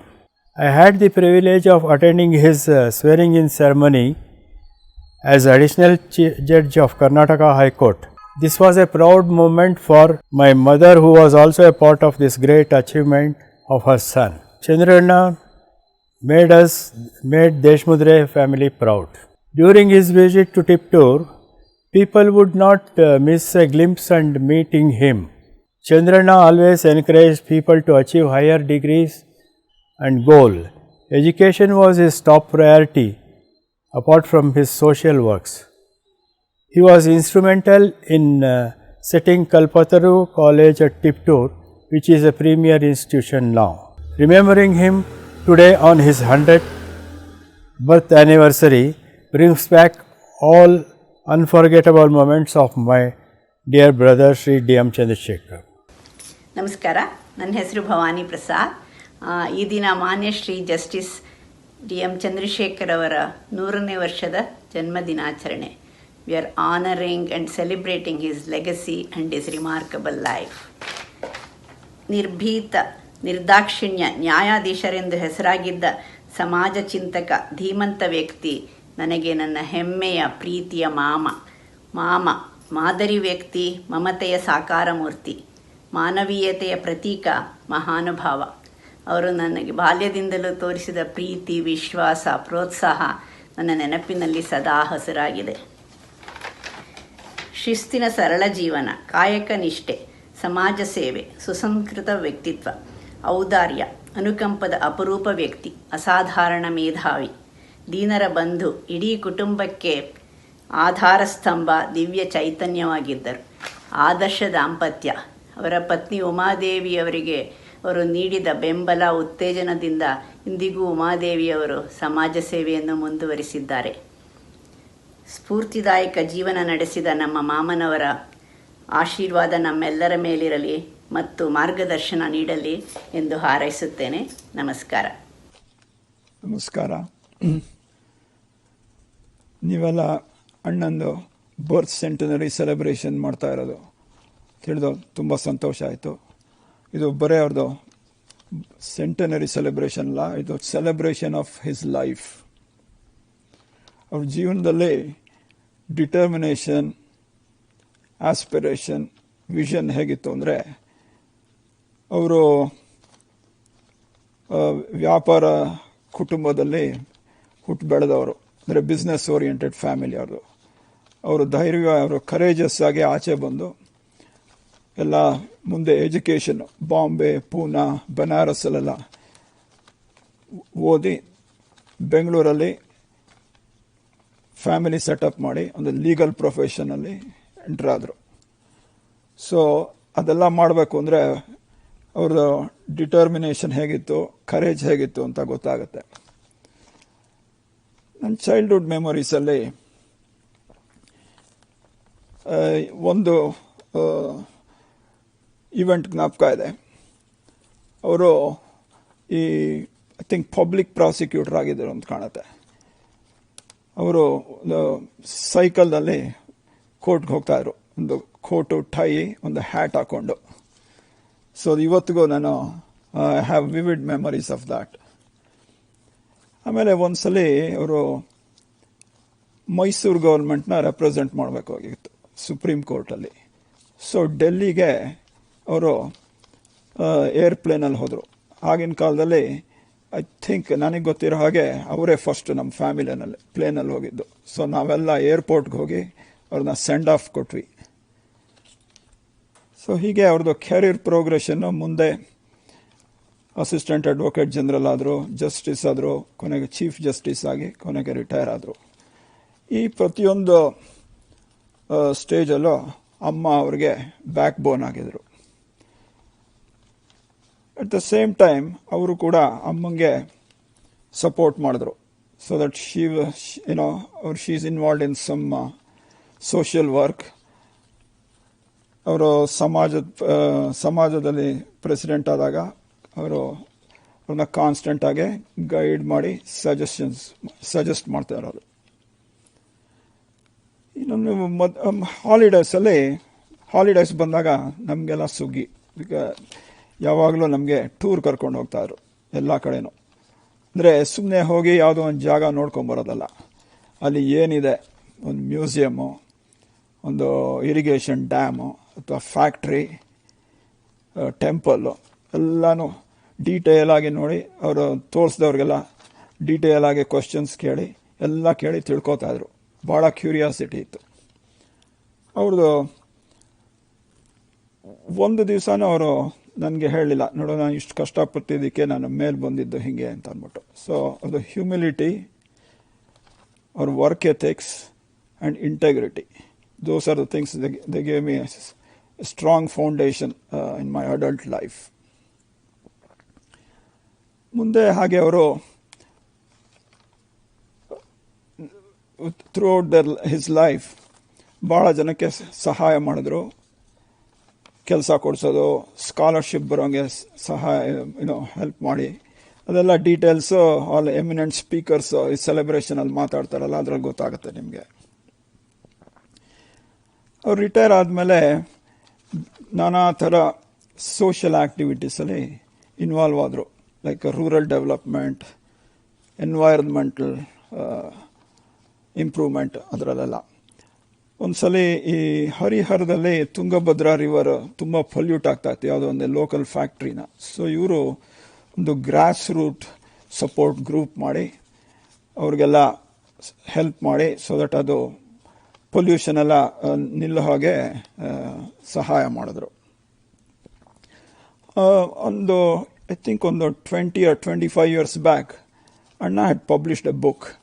ಅದರಲ್ಲಿ he had addressed all the problems what we are talking today: global warming, climate change, overpopulation. ಅದೆಲ್ಲ ಈಗ United Nations ಅವರು ದೊಡ್ಡದಾಗೆ ಅದನ್ನ initiative ತಗೊಂಡಿದ್ದಾರೆ. But ಅವರು ಆಗಲೇ ಅವ್ರಿಗೆ ಅಷ್ಟು ತಿಳ್ಕೊಂಡು he had that vision. So ಅವ್ರದ್ದು ಇಷ್ಟೊಂದು ಲೆಗಸಿ ಇರೋದು, ನಾವು ಅದನ್ನು ನಮ್ಮ ಫ್ಯಾಮಿಲಿಗೆ ಆ ಲೆಗಸಿ ಗೈಡ್ ಮಾಡಲಿ ಅಂತ ಹೇಳಿ ನಾನು ಪ್ರಾರ್ಥಿಸುತ್ತೇನೆ. ಅವ್ರ ಜೀವನ ಹೇಗಿತ್ತು ಅಂದರೆ, ಯಾರೋ ಫಿಲಾಸಫರ್ ಹೇಳಿದಾರಲ್ಲ, leave this world a better place than you found it ಅಂತ. ಅವ್ರ ಜೀವನ it was a classic example ಇದಕ್ಕೆ. ಸೊ ಅವರ ಲೆಗಸಿ ಅಂದರೆ ಪರಂಪರೆ, ಅದು ನಮ್ಮ ದೇಶಮುದ್ರೆ ಫ್ಯಾಮಿಲಿಯವರಿಗೆ ಹೀಗೆ ಮುಂದೆ ಮಾರ್ಗ ತೋರಿಸಲಿ ಅಂತ ಹೇಳಿ ಪ್ರಾರ್ಥಿಸ್ತೇನೆ. Events crowd in upon us, and because of their quick succession, we are apt to miss their significance. Sensational events that seem to happen almost every day these days make us tend to forget legendary personalities and historic events. It is in the fitness of things that we remember and pay tribute to Justice D.M. Chandrasekhar on his birth centenary, and record our gratitude for a noble and exemplary life. The story of the life and work of Justice Chandrasekhar is well known, but that does not reveal his great qualities of head and heart, which he did not wear on his sleeve. As Justice Chagla said, discourtesy to the bar is essentially evidence of weakness in the judge, and while dispatch is important, dispatch at the cost of justice is the perversion of the judicial process. Justice Chandrasekhar was not afflicted by these ills. No lawyer felt embarrassed in his court where good law was well administered, and he always walked with a firm step, holding aloft the torch of justice. He made every effort to see that right was not worsted and that wrong did not triumph. While he was always gentle, kind and soft spoken, he could be quite stern and unwavering when it came to upholding the rights and liberties of the people and the independence and dignity of the judiciary. He prized most of all an untarnished soul, striving to set his own standards and values and to live by them without seeking anyone's approval or flinching at anyone's detraction. He was aware that the only footprints that are worth leaving and remain are those that grow out of a man's character and competence. Justice Chandrasekhar will continue to live in our minds and hearts. He is not dead, whose glorious mind lifts thine on high. To live in hearts we leave behind is not to die. Striking a personal note, I have had the privilege of knowing Chief Justice Chandrasekhar for the reason that his son Shivdev and I were classmates at law. In that background, I have had occasions to meet the Chief Justice and be the recipient of his affection and goodwill. Indeed, it was Chief Justice Chandrasekhar who introduced me to the then Chief Justice of India, Justice Y.V. Chandrachud, with whom I have had a very long and warm relationship, which continued till the learned Chief Justice's demise and which continues now in the next generation. Justice Chandrasekhar's memory is therefore for me a very treasured and hallowed memory. I thank my Dodamma, Uma Devi Avaru, and my cousin Shivdev to give me an opportunity to talk on his behalf. It is because I am the nephew of D.M. Chandrasekhar I have been given this opportunity, or else I am nobody great to even give us talk on him. He's been, I think, like by now you should have heard by everybody, what a great noble man, noble soul, and very simple, humble, and I've never seen him getting angry, even being a judge or a Chief Justice of Karnataka, also Allahabad High Court. He was down to earth, approachable, and he set examples to all the family members and others, so high. It is so, it is so high that even we cannot scale up to his level. And also, I would also like to tell on my personal experience, a few of us personal experience with him. I used to watch him, and I was to wonder how he can be so selfless, no desires, no expectations, no pride, so humble, no ego, even if after reaching this pinnacle of his lifetime. And I used to ask him, and I remember, I think after the age of, he was so health conscious, he was totally into naturopathy. I used to go and ask him about health and everything. So he used to tell me, why don't you come with me to naturopathy? And I had the opportunity, I don't think anybody else has had, to visit every Sundays or alternate Sundays, whenever he went, to naturopathy clinic in Jayanagar. And I'm happy that he happened to be my Dodappa and also one of our family members who could influence us with his simplicity and way of life, which we can always take at the time comes.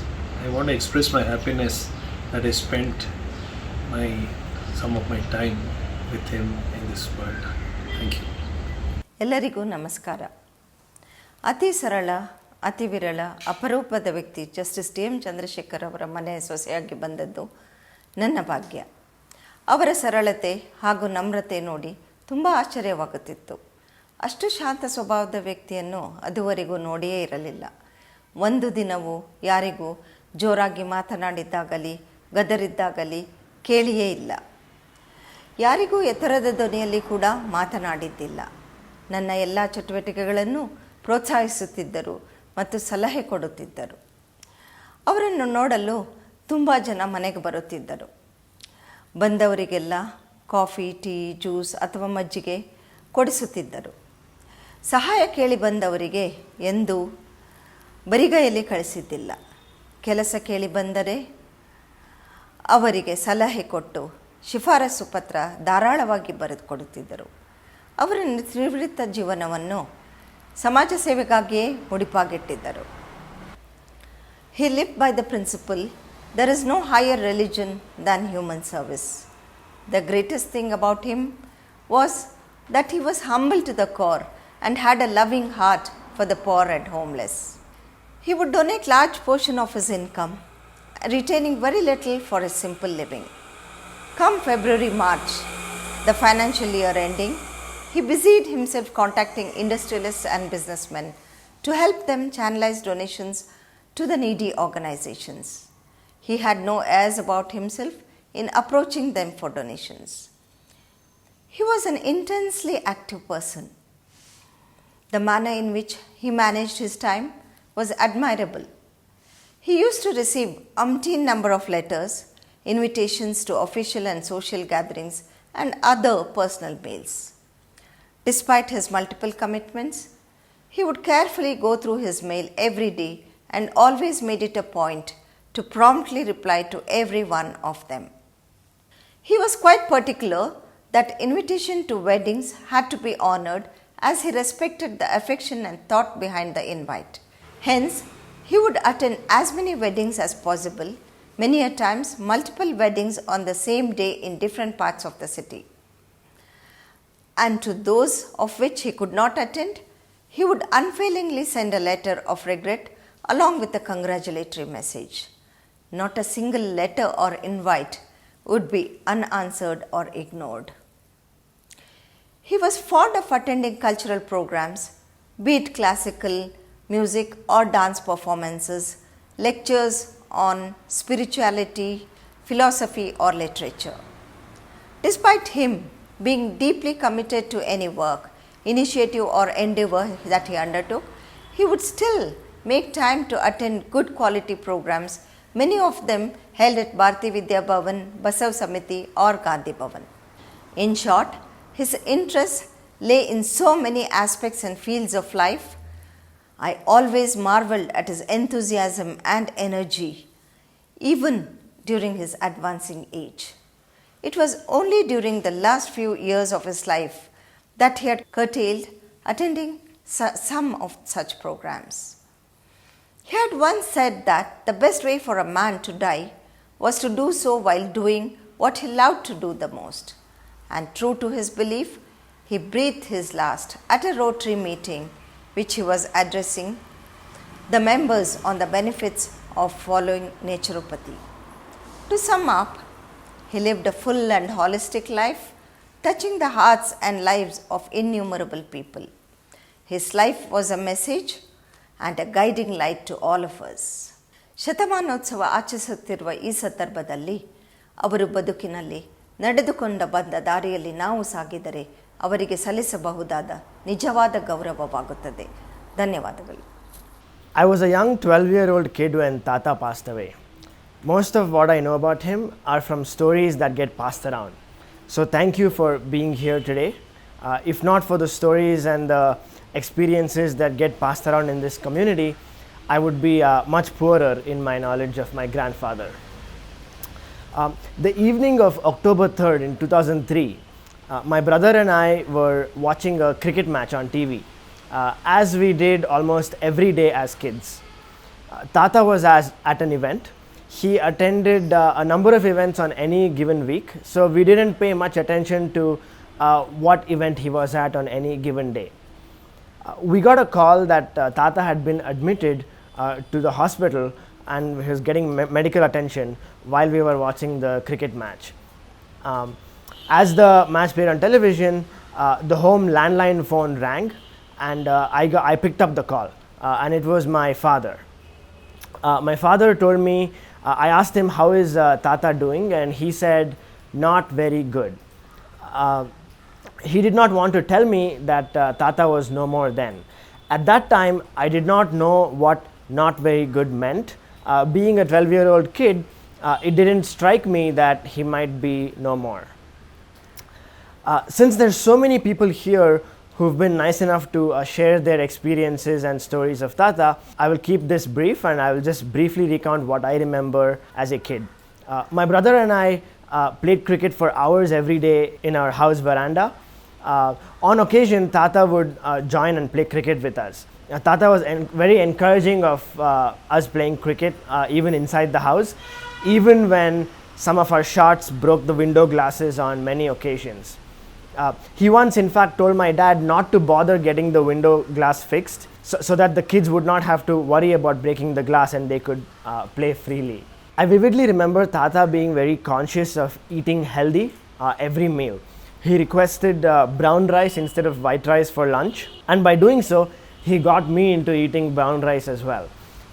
Tata often just had a bowl of fruits for dinner. Tata used to read and write more than anyone I've ever known. His evenings were filled with writing for hours. As a kid, I didn't understand why he did so, or that it was unusual for someone to write for hours every day. But now, of course, I see the value of reading and writing. As many of you have known, Tata was the Chief Justice of Allahabad and Karnataka High Courts. When I was preparing to speak here, I just went to Google and I typed Tata's name just to see what would show up. After all, Google had just come into existence when Tata passed away.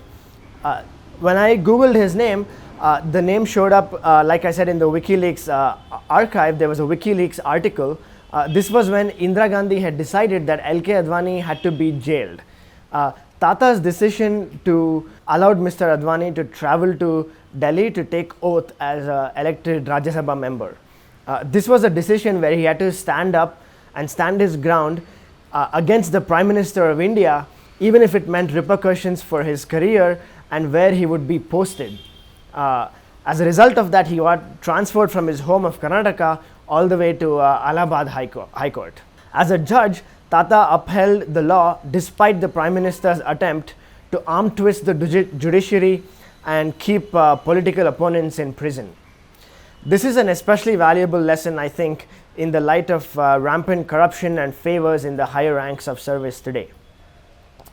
For all the years I remember seeing Tata, I never remember him being angry or raising his voice ever.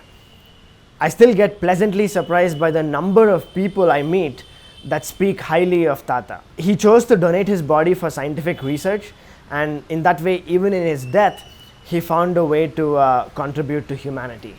The stories I hear of Tata, always looking out to uplift the disadvantaged, his quest for excellence as a gold medalist when he was studying economics at Banaras Hindu University, or his service in the judiciary, very principled and unbiased, his honesty in standing true to his principles and values, even when his decisions would severely disadvantage his own career. These are all lessons I will carry with me for the rest of my life. I look forward to hearing all the stories everybody has to share today about Tata. Thank you for sharing these and enabling me to learn more about my grandfather. Let noble thoughts come to us from all sides is the mission statement of Bharati Vidya Bhavan, an organization which my father admired ardently. It's a happy coincidence that my father too followed this mantra throughout his life. I vividly remember that during my childhood, he was always a doting father and would spend time with me narrating innumerable stories, sometimes taking me along with him on his regular walks. He made it a point to take us to places of historic importance and to attend cultural programs. He inculcated moral values, emphasizing on the importance of physical fitness, hard work, and discipline. And once I became an adult, he started treating me more as a friend than a son. He was always supportive and encouraging in all my endeavors. Though he was deeply committed to his profession and social work, it was not as if his life was all work and no play. During his younger days, he was a keen sportsman. He played tennis, took lessons in horse riding and rifle shooting. He was always passionate about traveling. Though it was well within his means to travel overseas as a tourist, he was of the firm belief that there was so much to be seen and experienced in India itself before traveling overseas. He traveled far and wide, covered almost all the states of the country. He always preferred to travel by train or by road, as he wanted to see and get a feel of the changing landscapes and varied cultures, even during his journeys. He was very particular about preserving and safeguarding nature and environment. He would never waste a single drop of water, nor a single unit of electricity, nor a morsel of food, or any other resource.